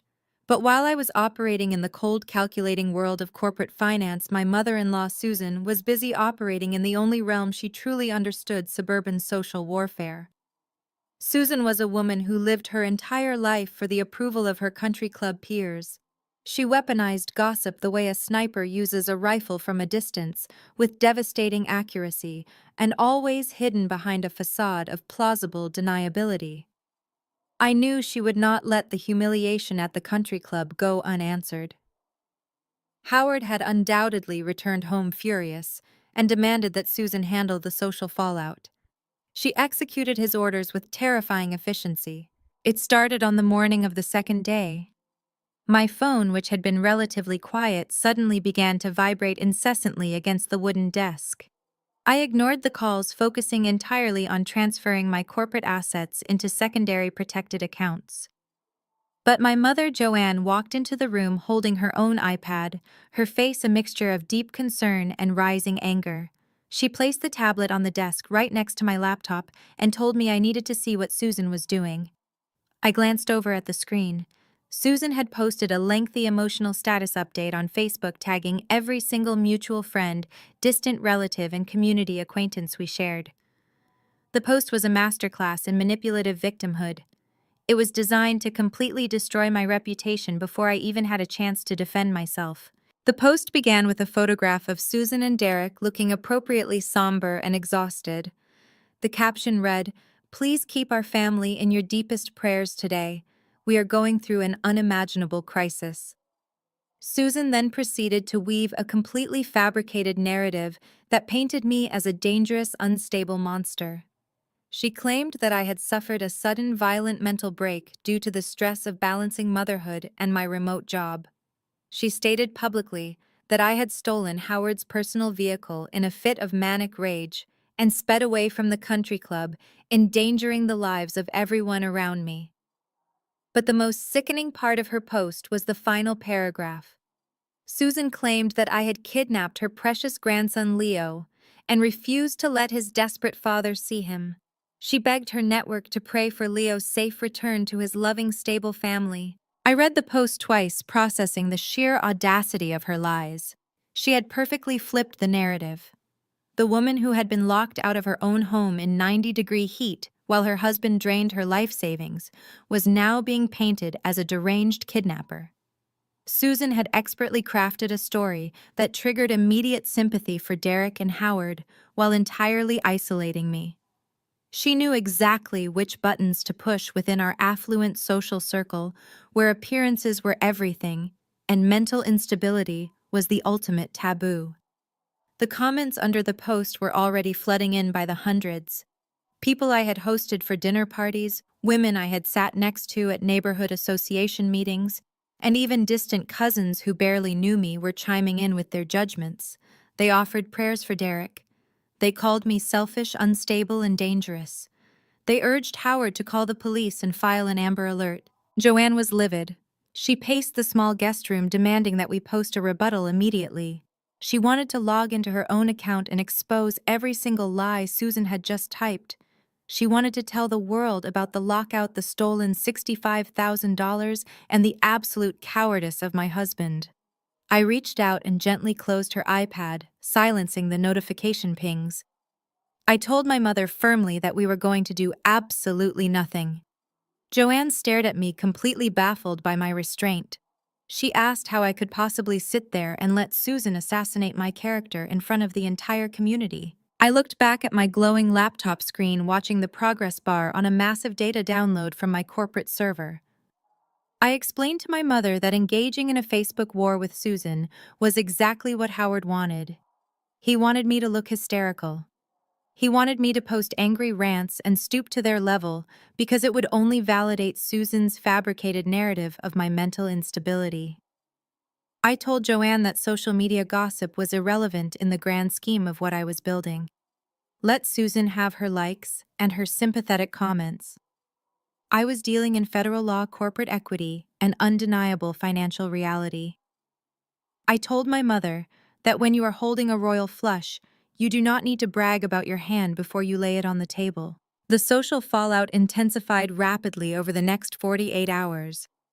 My phone became a toxic repository of judgment and condemnation. I received aggressive text messages from Derek's aunts demanding to know why I was keeping a child from his father. A woman from my neighborhood book club sent me a lengthy email suggesting I seek immediate psychiatric help before I ruined my marriage permanently. Even a former college roommate who I had not spoken to in 3 years forwarded me Susan's post, and asked if I was safe. The sheer volume of the coordinated attack was staggering. Susan was relentless, utilizing every connection she had to ensure that I was completely ostracized from my own life. I sat at the desk in the guest bedroom, surrounded by silence, ignoring every single notification. I did not block the numbers, and I did not delete the messages. I took screenshots of every piece of digital harassment, systematically organizing them into a designated legal file. Susan's smear campaign was incredibly painful to witness, but it was also incredibly useful. She was actively providing me with documented evidence of targeted defamation, character assassination, and severe parental alienation tactics. Every tearful lie she posted, and every aggressive text her flying monkeys sent was another nail in Derek's proverbial coffin. They thought they were destroying my support system, but they were actually handing my future divorce attorney a goldmine of leverage. By the evening of the third day, the silence from my end was clearly beginning to unnerve them. They had expected me to crack. They had anticipated angry phone calls, tearful apologies, or desperate pleas to see Derek. They needed my emotional reaction to fuel their narrative. My absolute refusal to engage was throwing a massive wrench into Howard's carefully orchestrated plan. He could not control someone who refused to step onto the battlefield he had chosen. I sat back in my chair, stretching my stiff muscles. I had completed my digital preparations. My corporate assets were locked down tight, entirely shielded from any further interference. The evidence of Derek's wire fraud was perfectly compiled, annotated, and ready to be deployed. I had spent 3 days in silence enduring the most vicious social attack of my life, and I had not broken. I looked at the dark screen of my smartphone, knowing that the lack of response was driving Howard and Derek insane. They were waiting for me to surrender. They had no idea that I was not retreating. I was simply holding my breath, waiting for them to make their final fatal move. I knew Howard could not stand the silence much longer. He was a man who demanded immediate submission, and my quiet defiance was a direct insult to his authority. The trap was fully set, and all I needed now was the trigger. The morning of the fourth day broke with a heavy, oppressive humidity that seeped through the window panes of my mother's guest bedroom. For 72 hours, I had existed in a state of absolute digital quarantine. I had not answered a single phone call. I had not replied to a single text message. I had let Susan scream her fabricated victimhood into the echo chamber of suburban social media without offering a single word of defense. The silence in the house was thick and expectant. My mother, Joanne, was pacing the kitchen floor, her anxiety manifesting in the relentless scrubbing of already clean countertops. She was waiting for the other shoe to drop. She knew as well as I did that Howard was not a man who could tolerate being ignored. His ego required constant feeding, and my absolute refusal to engage was starving him. He needed a reaction. He needed to see me break.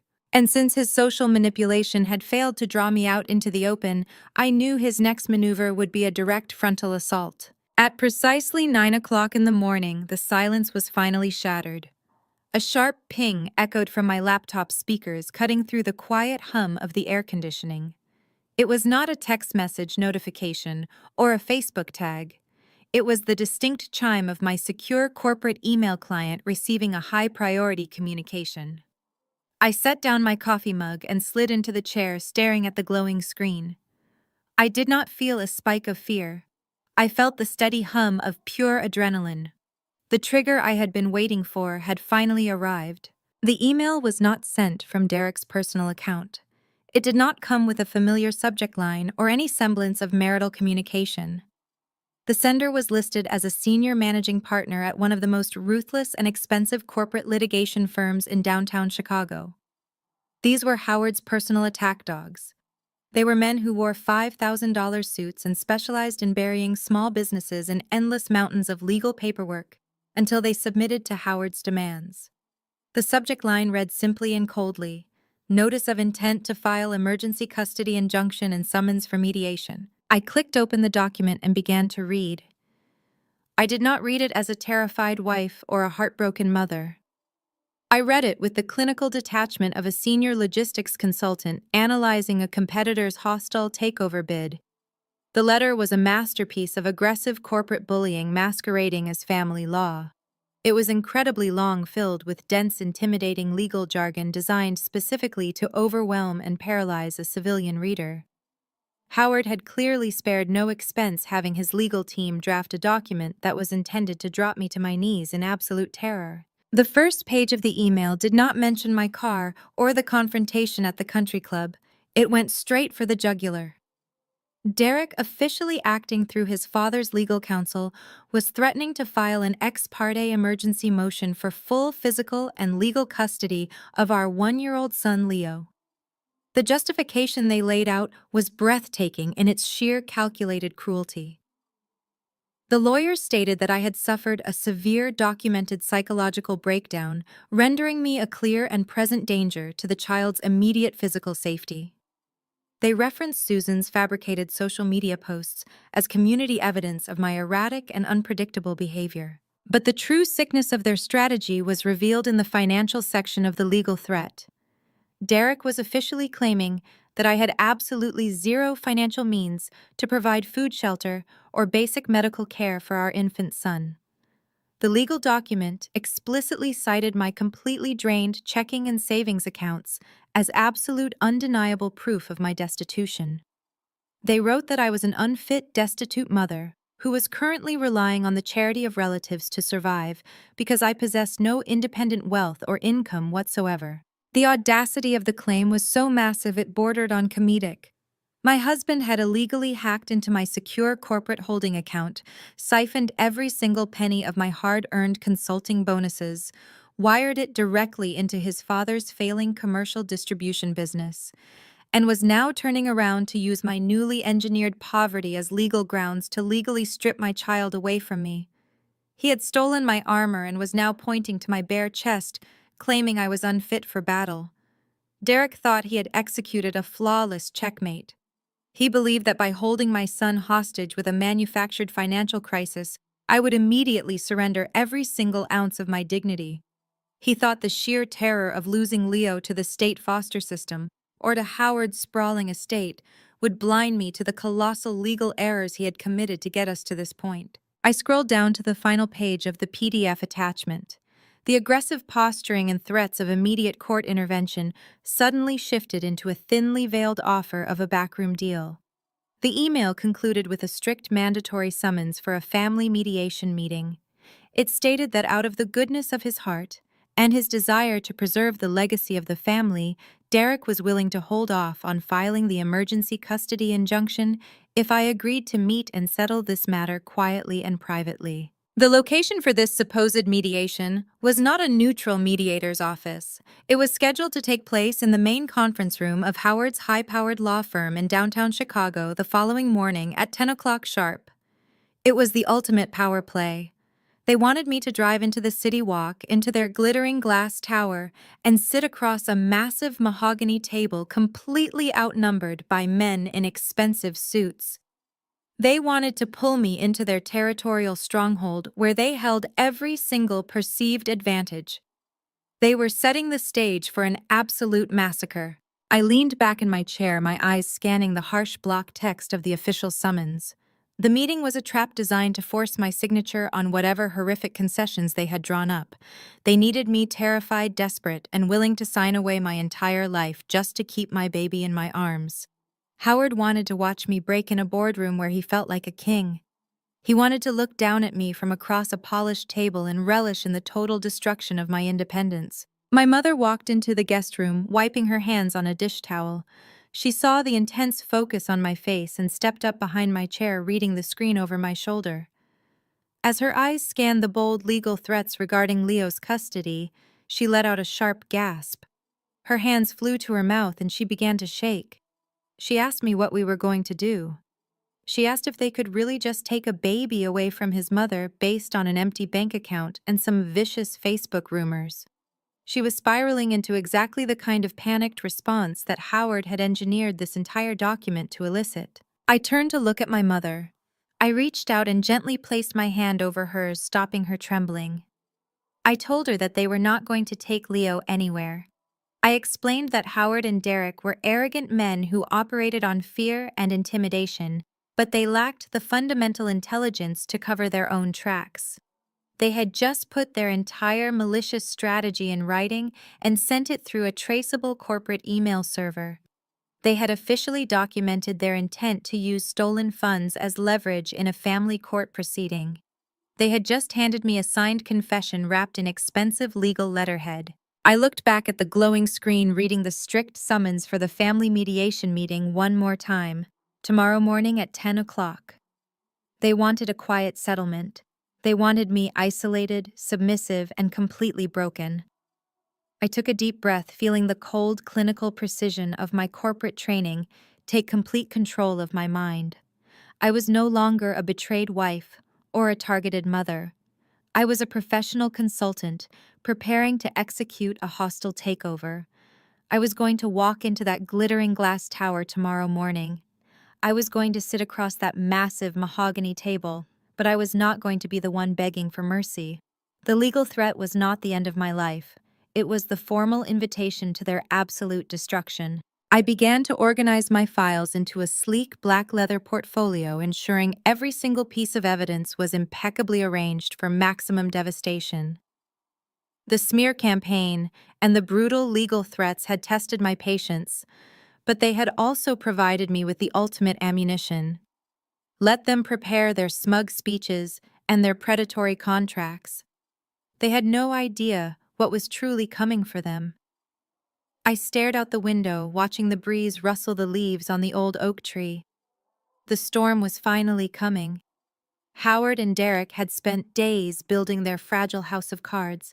Tomorrow I blow it down. I read the final paragraphs of the legal summons again, my eyes scanning the harsh block text that detailed the precise terms of my surrender. Howard and Derek were not just asking for an apology anymore. They were demanding total, absolute subjugation. The email outlined a draconian post-nuptial agreement that read more like a prison sentence than a marital contract. According to their expensive lawyers, I was required to sign away any and all financial rights to the marital home. I was to immediately hand over the clear title to my newly paid-off SUV, transferring ownership directly to Howard. And worst of all, the document explicitly stated that I must immediately resign from my remote consulting job.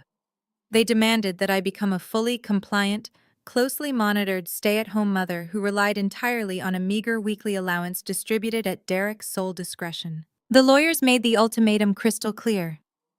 If I signed this horrific post-nuptial agreement and accepted my role as an obedient subordinate, they would graciously return my stolen $65,000 and drop the emergency custody injunction. If I refused, they promised to drag me through a brutal, high-profile family court battle where they would use my empty bank accounts and my supposed mental instability to strip Leo away from me forever. They genuinely believed they had me trapped in a corner with absolutely no way out. They thought the sheer terror of losing my son would force me to sign away my entire life without a second thought. I stared at the glowing screen, the audacity of their demands washing over me. They wanted to break me. They wanted to look down at me from across a mahogany conference table and watch me surrender my independence, my career, and my dignity just to keep my baby. They had built this massive, intimidating legal trap, expecting me to cower in fear. I moved my cursor to the reply button. I did not type out a frantic defense. I did not beg for mercy or try to explain my side of the story to their aggressive lawyers. I hit reply and typed a single calm, devastating word. Agreed. I hit send, watching the confirmation notification pop up on the screen. The email shot off into the digital void, delivering my fake surrender directly to Howard's legal team. I could almost picture the arrogant high fives and the smug smiles happening in their downtown Chicago office when they received my one-word reply. They thought they had won. They thought the battle was over before it even truly began. But the battle was not over. It was just shifting to a battlefield where they had absolutely no idea how to fight. I closed my email client and turned to my mother, Joanne, who was still standing behind my chair, her hands gripping the backrest. She had read the draconian terms over my shoulder and was pale with anxiety. I looked up at her and told her not to worry. I said I was going to need a very large pot of black coffee because I was not going to sleep tonight. For the next 12 hours, the kitchen table in my mother's modest ranch house became my corporate command center. I pulled out a thick black leather portfolio, the kind reserved for high-stakes boardroom presentations, and laid it open on the wooden table. It was finally time to utilize the massive secret I had been quietly harboring for my entire marriage. Howard and Derek always viewed me as a simple work-from-home mother doing basic data entry. They thought my career was a cute little hobby that barely covered my half of the grocery bill. They never bothered to understand what I actually did for a living because their towering arrogance blinded them to the reality of my success. I was not a basic remote worker. I was an elite, highly specialized senior logistics consultant. I orchestrated massive, complex supply chain overhauls for some of the largest international commercial distribution conglomerates in the world. I optimized shipping routes, restructured warehouse protocols, and negotiated multi-million-dollar freight contracts. I was ruthless, I was brilliant, and I was incredibly well compensated for my expertise. Because my income was so substantial and my consulting contracts were so legally complex, I did not operate as a standard independent contractor.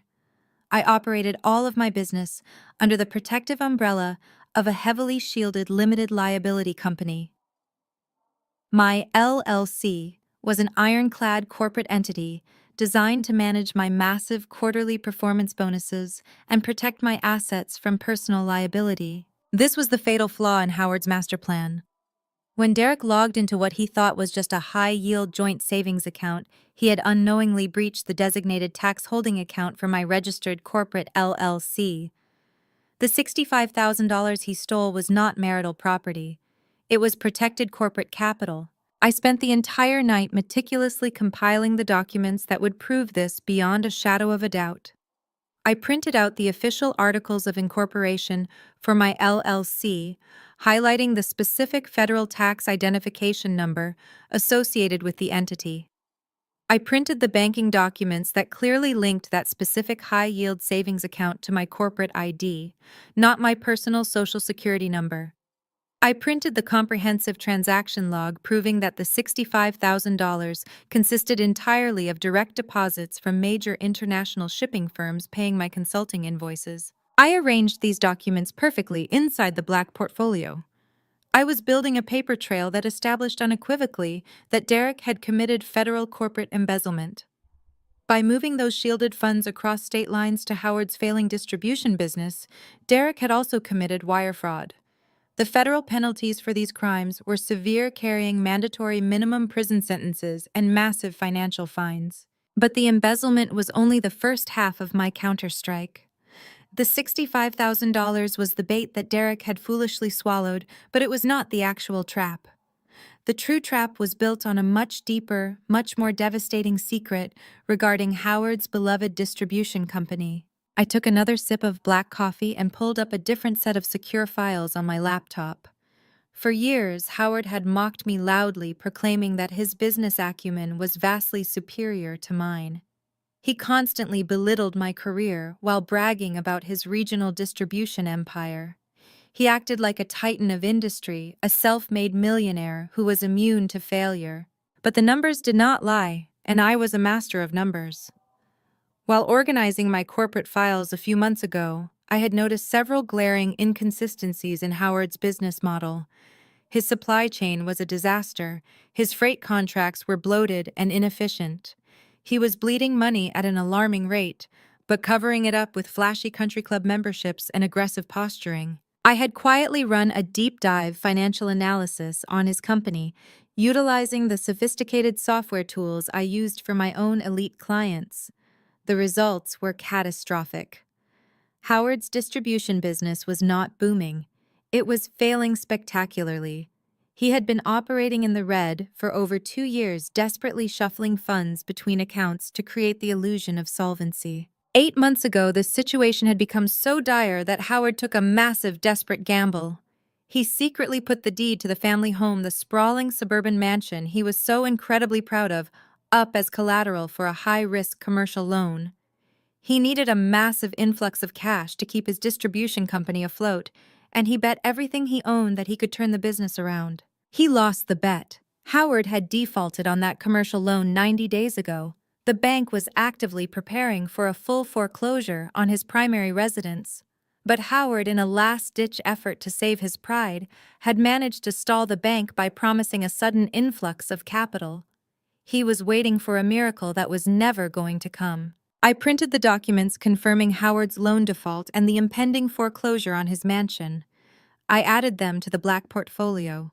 But I was not finished. I had one final document to print, the document that would completely obliterate Howard's entire existence. When I discovered Howard's defaulted commercial loan last month, I recognized a unique opportunity. The bank holding the toxic debt was desperate to offload it from their books. They were willing to sell the debt to a private equity firm at a significant discount just to cut their losses. I did not just sit back and watch Howard fail. I took action. I utilized the massive accumulated corporate consulting bonuses sitting safely in my other shielded business accounts. I formed a secondary anonymous private equity LLC specifically for this transaction. Through this anonymous entity, I approached the bank and quietly purchased Howard's defaulted debt. I printed the final document and slid it into the back pocket of the leather portfolio. It was the official legal transfer of the deed and the primary lien on Howard's family mansion. I was the sole proprietor of that anonymous private equity firm. I had bought Howard's debt out from under him. He did not own the roof over his head anymore. I did.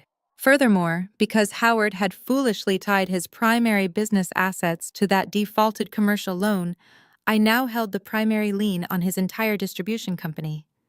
I essentially owned everything he had ever built. The sun was beginning to rise, casting a pale light into my mother's kitchen. I closed the black leather portfolio, the satisfying snap of the clasp echoing in the quiet room. I was ready. The trap was fully armed. I stood up, stretched my tired muscles, and walked to the guest room to shower and change into my sharpest corporate suit. I was going to walk into that downtown Chicago law firm, looking like a senior executive, not a defeated wife. I was going to sit across that mahogany table and watch Howard and Derek realize that they had picked a fight with a woman who operated on an entirely different level of power. The elevator ride to the 44th floor of the downtown Chicago high-rise was smooth and silent. I checked my reflection in the polished brass doors. I was wearing a tailored charcoal suit, my hair pulled back into a severe knot. I did not look like the exhausted suburban mother they had locked out of her house 4 days ago. I looked like a woman walking into a boardroom to execute a corporate slaughter. I stepped out of the elevator and was immediately greeted by a receptionist who led me down a long, glass-walled corridor. The opulence of the law firm was designed to intimidate. Everything was sleek, modern, and screamed money. But I was not intimidated. I was holding a folder that could buy and sell everyone in this building. I was escorted into a massive conference room with floor-to-ceiling windows overlooking Lake Michigan. Howard, Susan, Derek, and their high-priced corporate lawyer were already seated on one side of a sprawling mahogany table. They looked like a firing squad, waiting for the blindfold to be tied. Howard was leaning back in his leather chair, radiating a smug, suffocating arrogance.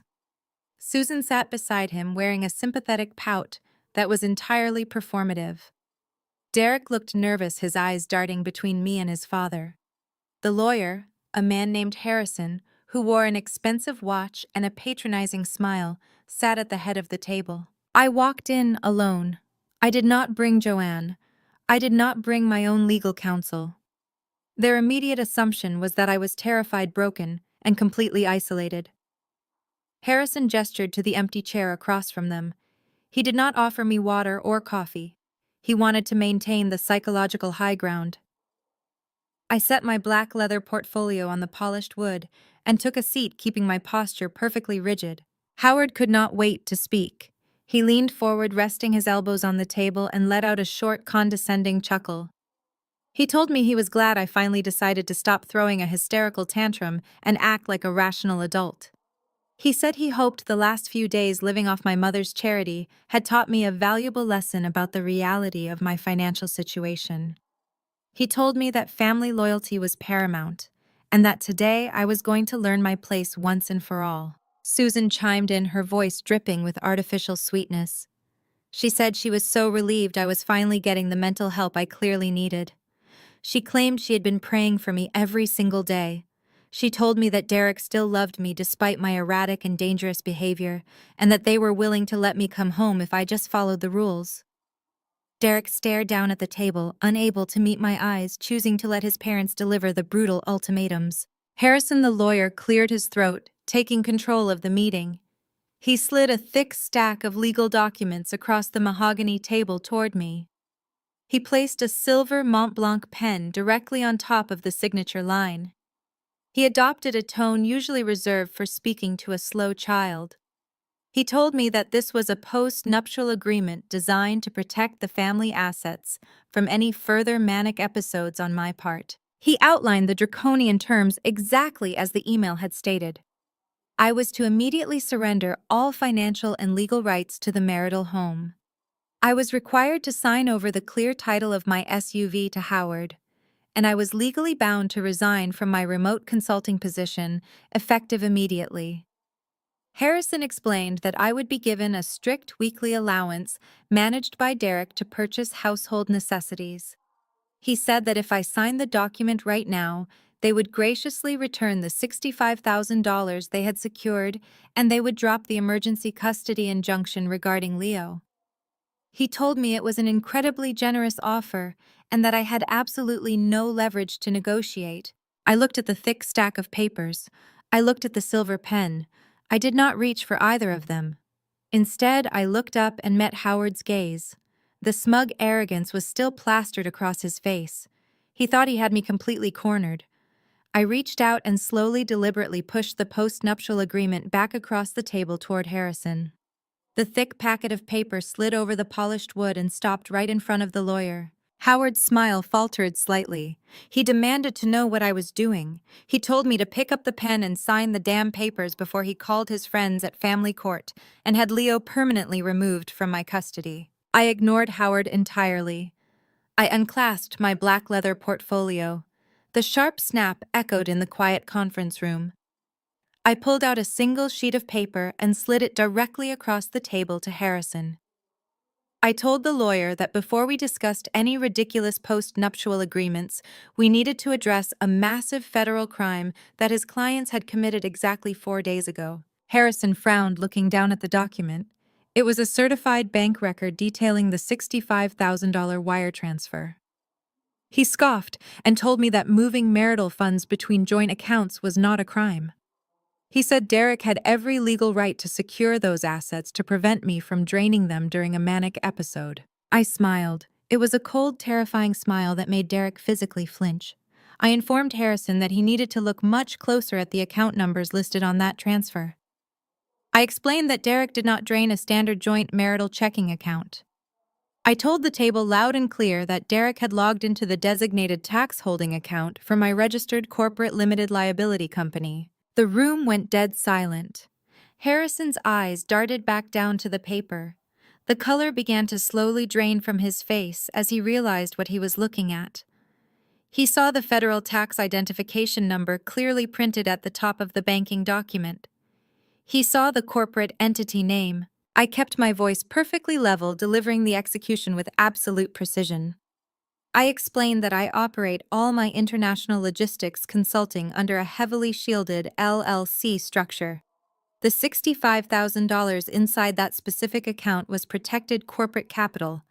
It consisted entirely of direct deposits from major international shipping conglomerates paying my consulting invoices.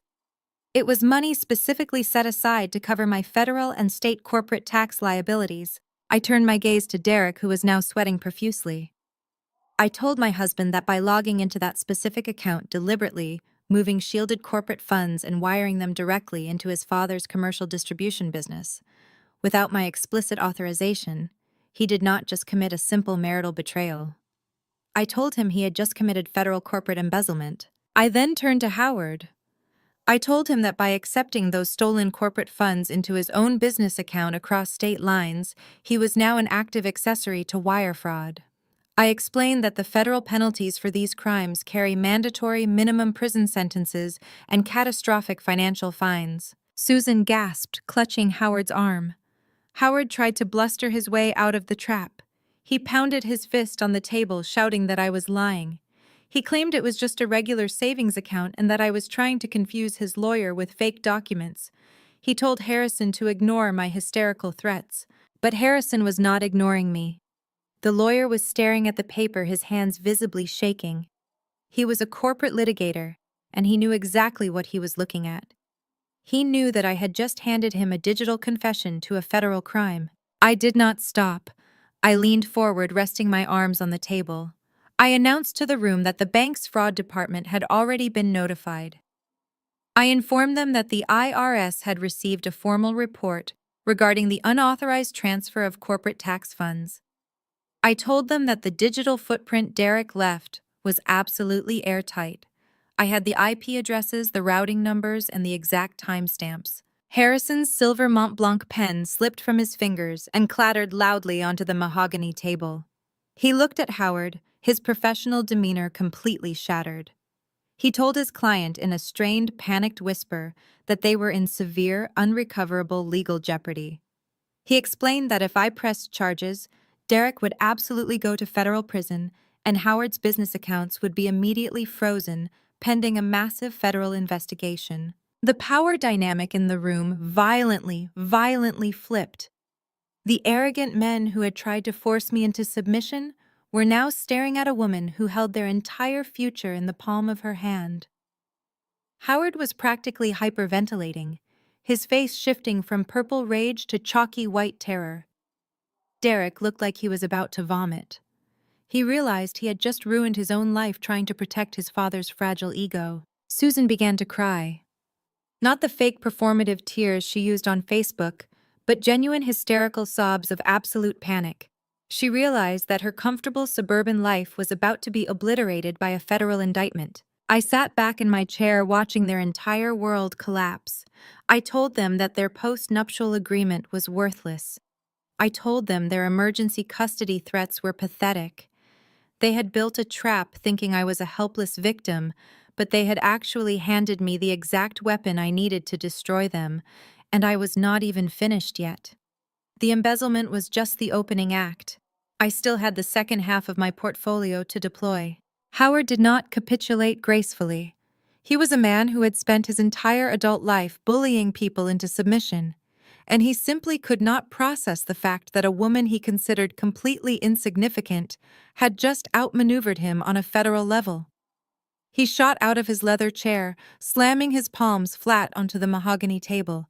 The sudden violent movement made Susan flinch and Derek actively recoil. He leaned forward, his face mere inches from mine, his breath heavy with the sour smell of stale coffee and desperation. He sneered, trying to resurrect the imposing tyrannical patriarch persona he had wielded so effectively just 4 days ago on my front porch. He laughed, a harsh, forced sound that echoed hollowly in the massive conference room. He told me I was nothing but a dramatic, hysterical little girl playing dress-up in a corporate boardroom. He loudly announced to his panicked lawyer that this entire display was pathetic. Howard puffed out his chest and declared that he could wire $65,000 back into my stupid little LLC account before lunch. He bragged that his regional distribution business was currently having its most profitable quarter in a decade, and that 65 grand was literally pocket change to him.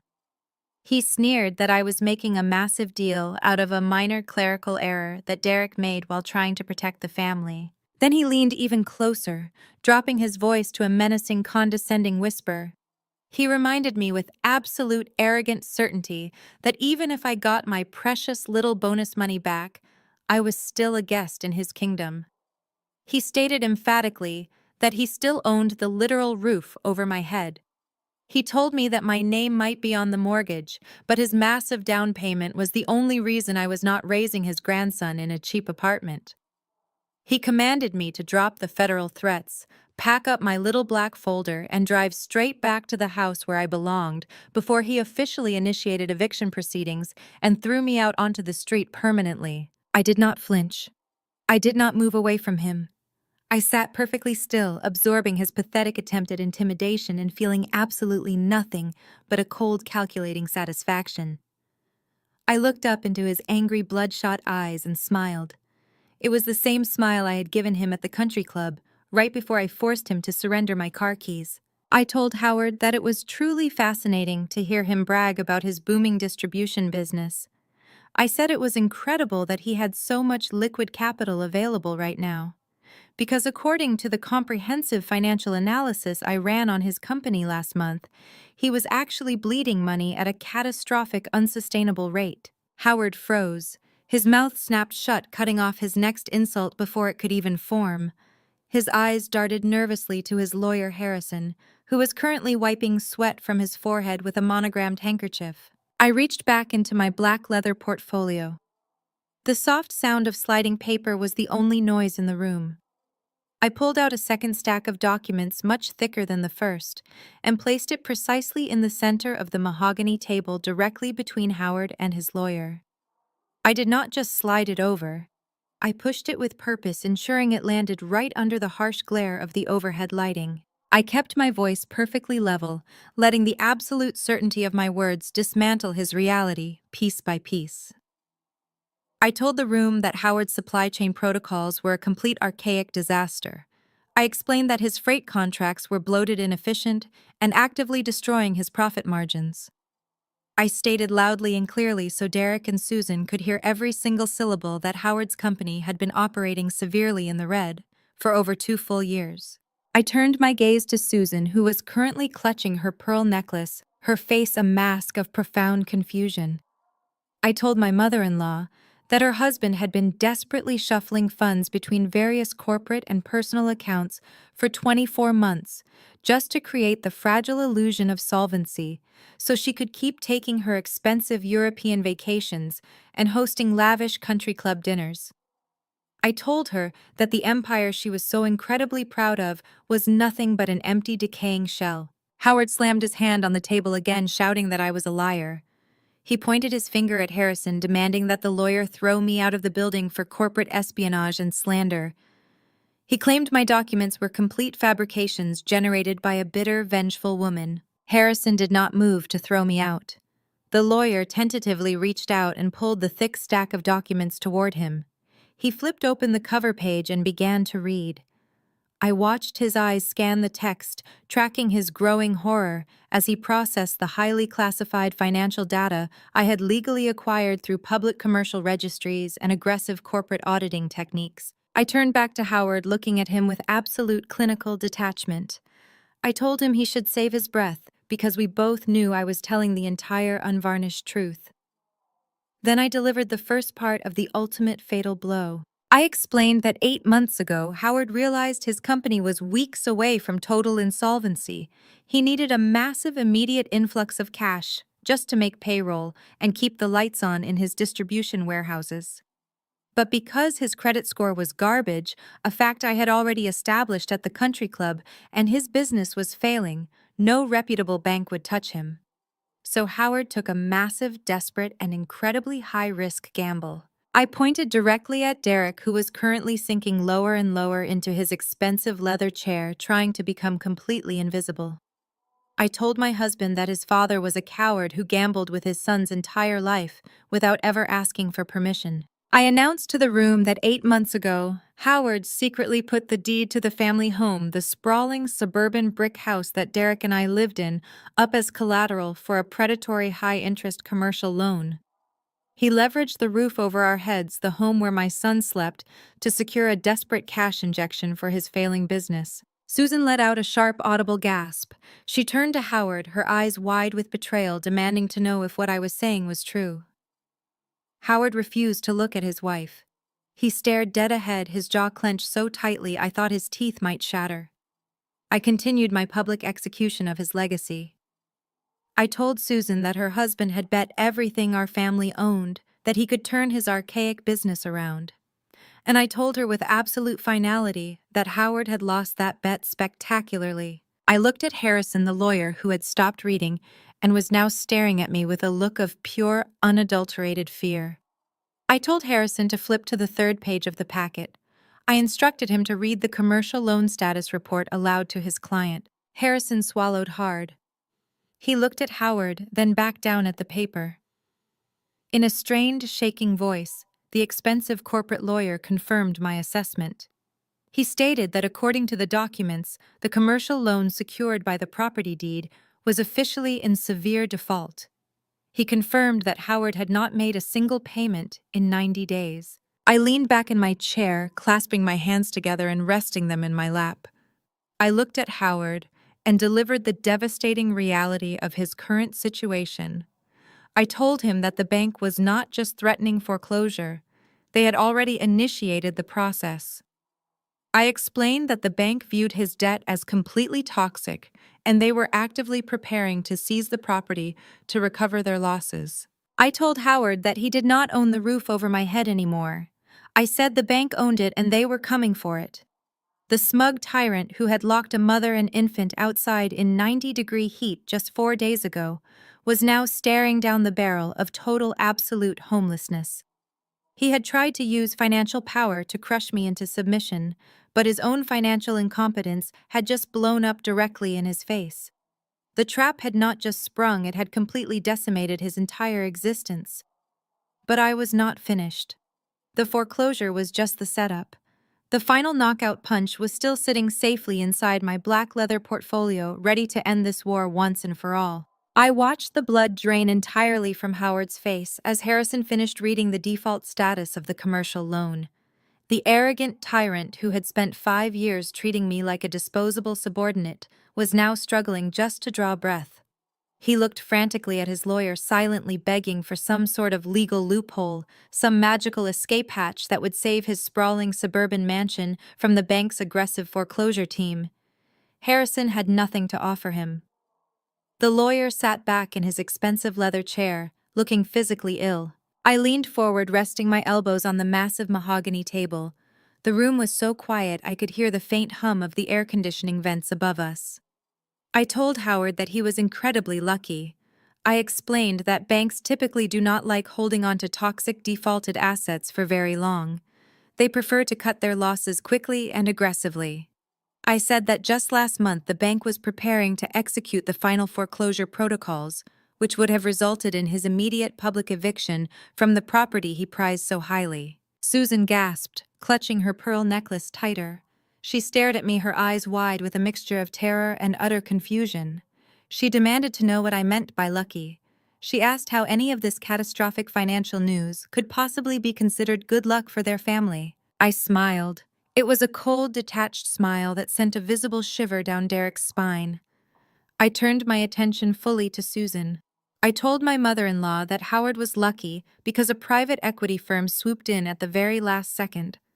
I explained that this private equity firm specialized in acquiring distressed commercial assets. They approached the bank directly and offered to purchase Howard's entire defaulted debt portfolio at a significant discount. The bank, desperate to clear the toxic loan off their ledgers, agreed to the sale almost immediately. I told the room that this private equity firm had quietly and legally assumed total ownership of the debt.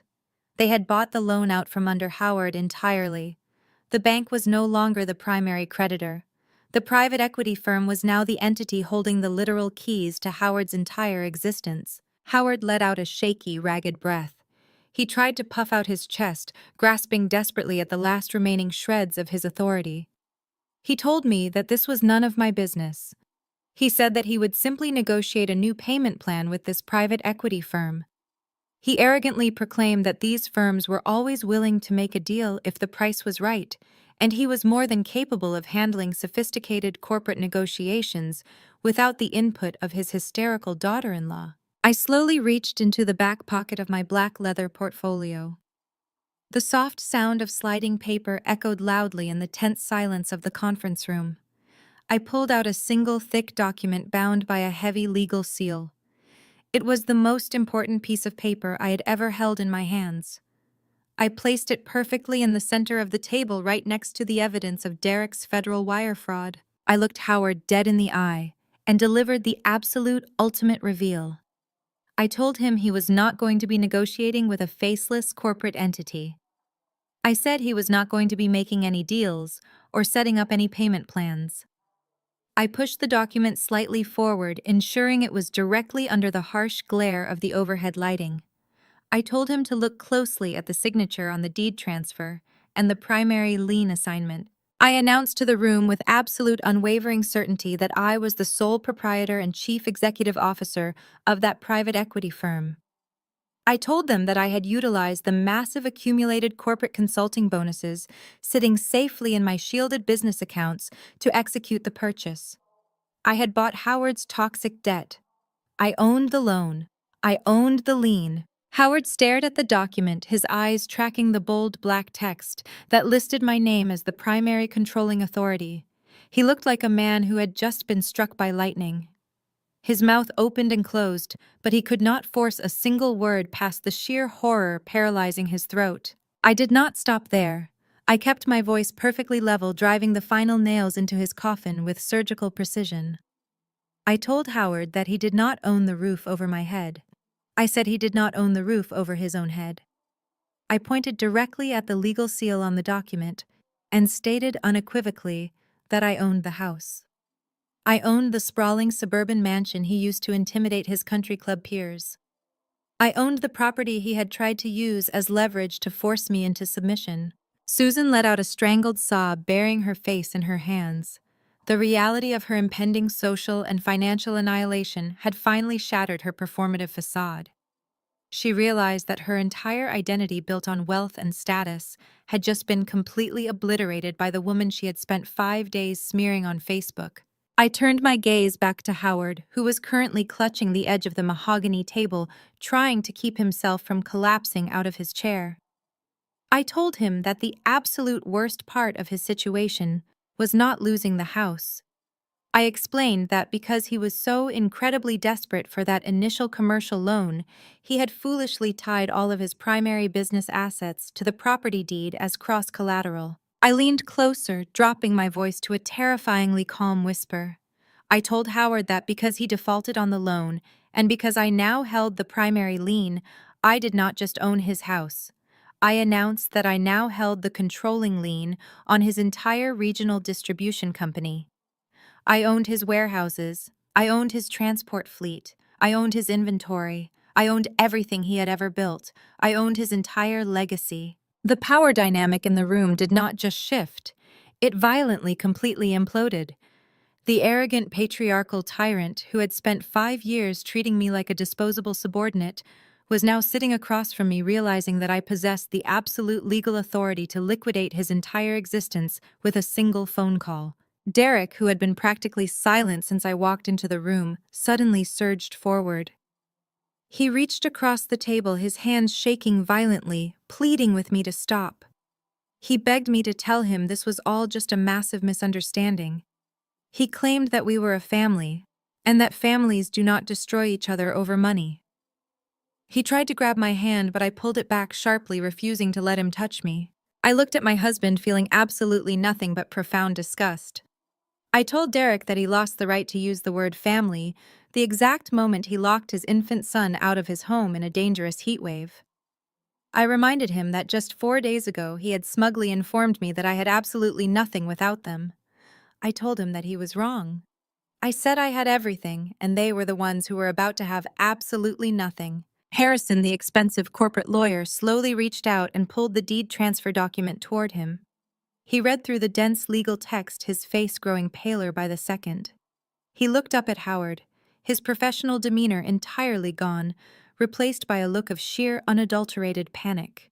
He leaned in and whispered frantically to his client, confirming that every single word I had just said was legally accurate and completely undeniable. The lawyer told Howard in a strained, hushed voice that they were in severe, unrecoverable legal and financial jeopardy. He explained that I had established a perfect airtight trap. If they tried to fight the lien, I would immediately press federal charges for the corporate embezzlement Derek had committed. If they tried to negotiate, I held absolute total leverage over every single asset they possessed. Harrison looked at me, then back to Howard, and delivered his final brutal assessment. He told his client that the war was over and they had lost everything. Howard slumped back in his chair, his eyes glazed and unseeing. The realization that his empire was gone, that his son was facing federal prison, and that his wife was sobbing uncontrollably next to him finally broke him completely. He did not yell. He did not threaten me. He simply stared blankly at the mahogany table, a defeated, broken man. I sat back in my chair, feeling the cool, smooth leather against my back. I looked at the three people who had tried to systematically destroy my life to protect their fragile egos. I did not feel triumphant or joyous. I simply felt an overwhelming sense of finality. The toxic cycle of control, manipulation, and abuse was permanently severed. I had walked into their territorial stronghold completely outnumbered, and I had executed a flawless, total victory. They had built a cage for me, but they had actually locked themselves inside and handed me the only key. The ambush was over, the empire was mine, and the next phase of my life was about to begin on my own absolute terms. Harrison pushed his chair back from the mahogany table as if the polished wood had suddenly caught fire.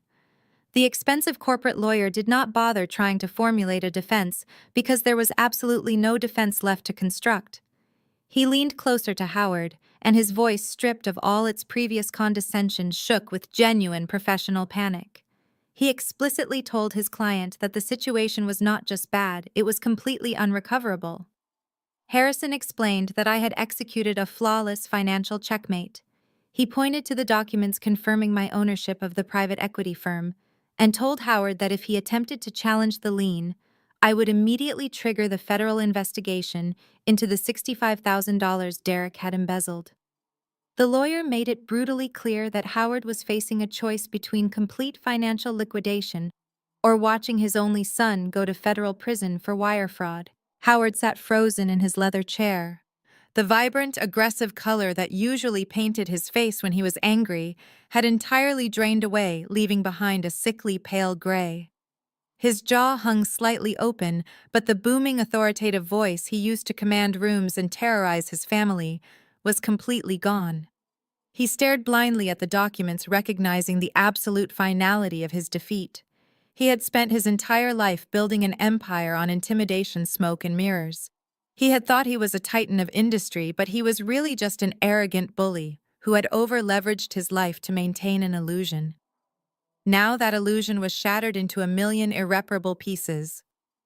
He realized with crushing clarity that he had lost his company, his leverage, his sprawling suburban mansion, and his entire legacy in a single morning. Susan broke the suffocating silence. She let out a high-pitched wail that echoed painfully off the glass walls of the conference room. The reality of their impending bankruptcy hit her with the force of a physical blow. She looked at her husband, waiting for him to bellow an order to fix it, waiting for him to magically restore their country club status and their luxurious vacations. When Howard did not even blink, Susan buried her face in her hands and burst into hysterical, racking sobs. She realized that there would be no more catered dinners, no more designer shopping sprees, and no more looking down on her neighbors. She was going to lose the only thing that gave her life meaning, which was her artificial social superiority. Her tears were not for her family or her marriage, they were purely for the loss of her own comfortable, affluent bubble. As his parents descended into financial and emotional ruin, Derek finally seemed to grasp the catastrophic magnitude of his own actions. The smug, triumphant smirk he had worn when he locked me out of our house was replaced by pure, unadulterated terror. He looked at the federal wire fraud evidence sitting on the table and realized his father was not going to save him. Howard could not even save himself. Derek lunged forward, practically throwing himself across the conference table toward me. His voice cracked, pitching upward into a desperate, pathetic whine. He begged me to listen to him. He pleaded for forgiveness, claiming that he never actually wanted to transfer the corporate funds. He aggressively pointed a shaking finger at his silent, defeated father and blamed him for everything. Derek swore that Howard had forced him to do it, threatening to cut him out of the distribution business if he did not comply. He told me he was just trying to protect our family legacy. He reached his hand out across the polished wood, begging me to call off the lawyers to come back home and to just let everything go back to normal so we could be a happy family again. I looked at the man I had married. I did not feel a single ounce of sympathy. I felt absolutely nothing but cold, clinical disgust. I pulled my hand back, ensuring he could not touch me. I told him in a voice as hard and unyielding as steel that our marriage was over the exact second he chose to lock his crying infant son outside in a dangerous heat wave. I reminded him that just 4 days ago he stood on our front porch and laughed at my pain, confident that I had absolutely nothing without his family. I reached into the final pocket of my black leather portfolio. I pulled out a thick, legally bound manila envelope and dropped it squarely onto the table in front of him. I told Derek those were his divorce papers. I explained that they were accompanied by an emergency filing for sole physical and legal custody of our son Leo. Derek stared at the envelope, trembling. He tried to argue, claiming no judge would ever grant me full custody and completely strip a father of his rights. He threatened to fight me in family court until I was bankrupt. I leaned in and completely extinguished his final spark of false bravado. I told Derek that he was not going to fight me on a single term in those documents. I tapped my manicured fingernail against the bank record proving his illegal wire transfer. I told him that this piece of paper was my absolute leverage. I explained that if he tried to contest the divorce, if he asked for a single penny in alimony, if he demanded any custody or visitation rights whatsoever, I would immediately hand this federal evidence directly to the authorities. I told him he would sign the divorce papers exactly as they were drafted, relinquishing all parental rights and walking away with absolutely nothing, or he would spend the next 10 years in a federal penitentiary explaining to his cellmates how he stole money from his wife's corporate tax account. Derek looked at Harrison, begging the lawyer to tell him I was bluffing. Harrison just looked away, refusing to make eye contact. The lawyer knew I held all the cards and the deck was entirely stacked in my favor. Derek slowly reached out and picked up his father's silver pen with a shaking hand. He hesitated for one final agonizing second, hoping for a miracle rescue that simply did not exist. The crushing silence in the conference room offered no salvation. He slowly pressed the silver pen to the paper, and I watched him sign his name on every single page, surrendering his entire life because he was too weak to stand up to his father and too foolish to respect his wife. Every stroke of that pen was a binding legal admission of his own catastrophic failure. The man who had mocked me from behind a locked door was now legally bound to a life of total isolation, completely severed from the son he had endangered. I stood up from the mahogany table. I gathered my black leather portfolio, snapped it shut, and walked out of the conference room without a single backward glance. I left them sitting in the wreckage of their own profound arrogance. I did not need to watch them crumble any further. My victory was absolute and my freedom was officially secured. Exactly 1 year later, the intense sweltering heat of that dramatic July afternoon felt like a distant, faded memory. The seasons had changed and so had the entire trajectory of my existence. Howard's distribution business did not survive the transition. Without the artificial life support of his fraudulent commercial loans, the company hemorrhaged money and was swiftly forced into total liquidation to pay off its massive debts. The sprawling suburban brick mansion, the house he used to threaten and control me, was seized and sold. Howard and Susan were forced to downsize drastically, moving into a tiny, modest apartment on the outskirts of the city. Without his wealth and country club status, Howard became a bitter, silent old man, while Susan lost every single one of her affluent social connections. Their empire was completely dismantled, reduced to dust by their own predatory greed. Derek fared no better. Stripped of his promised inheritance and burdened by the crushing legal fees required to quietly navigate the fallout of his financial crimes, he was forced to take a grueling dead-end job just to keep himself afloat. He lived in a cramped studio apartment, completely isolated from the family legacy he had sacrificed his marriage to protect. I was sitting on the wide wrap-around porch of the beautiful home that I now rightfully and legally owned, free and clear. A gentle spring breeze carried the scent of blooming jasmine across the freshly cut lawn. I took a slow, deep breath, feeling a profound, unwavering sense of peace settling comfortably in my chest. The journey to this moment had required an immense amount of personal resilience and unwavering strategic focus. The nights I had spent staring at my glowing laptop screen, preparing my defensive measures, had finally yielded the ultimate return on investment. I had proven that true strength does not require screaming or throwing tantrums. True strength requires recognizing your own worth and possessing the absolute courage to defend it against anyone who tries to tear you down. Out on the bright green grass, my son Leo was laughing joyfully as he chased a brightly colored ball. He was 2 years old now, thriving and blissfully unaware of the toxic legacy I had severed to protect his future.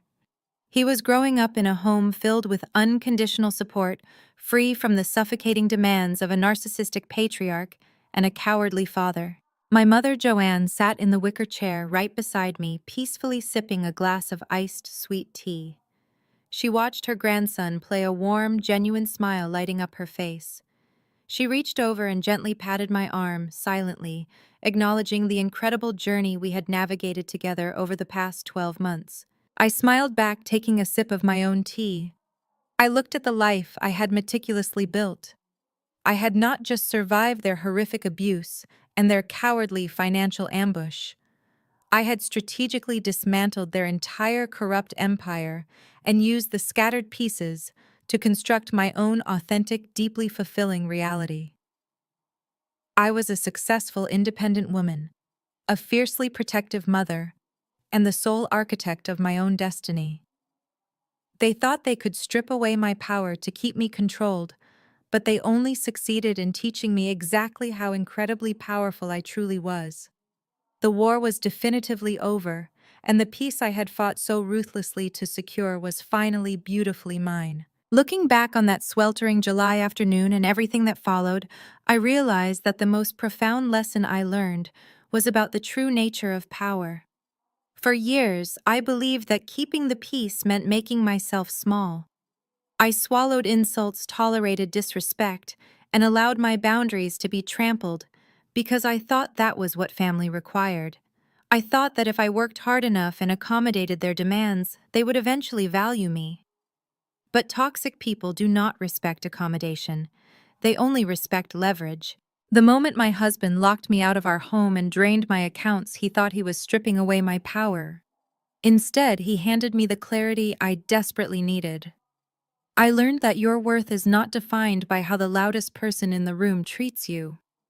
True security does not come from appeasing bullies or begging for a seat at a table where you are secretly despised. True security comes from within, and from the undeniable reality of your own independence. When they tried to trap me, they forced me to rely entirely on my own capabilities. I learned that standing up for yourself does not always require screaming or matching their chaos.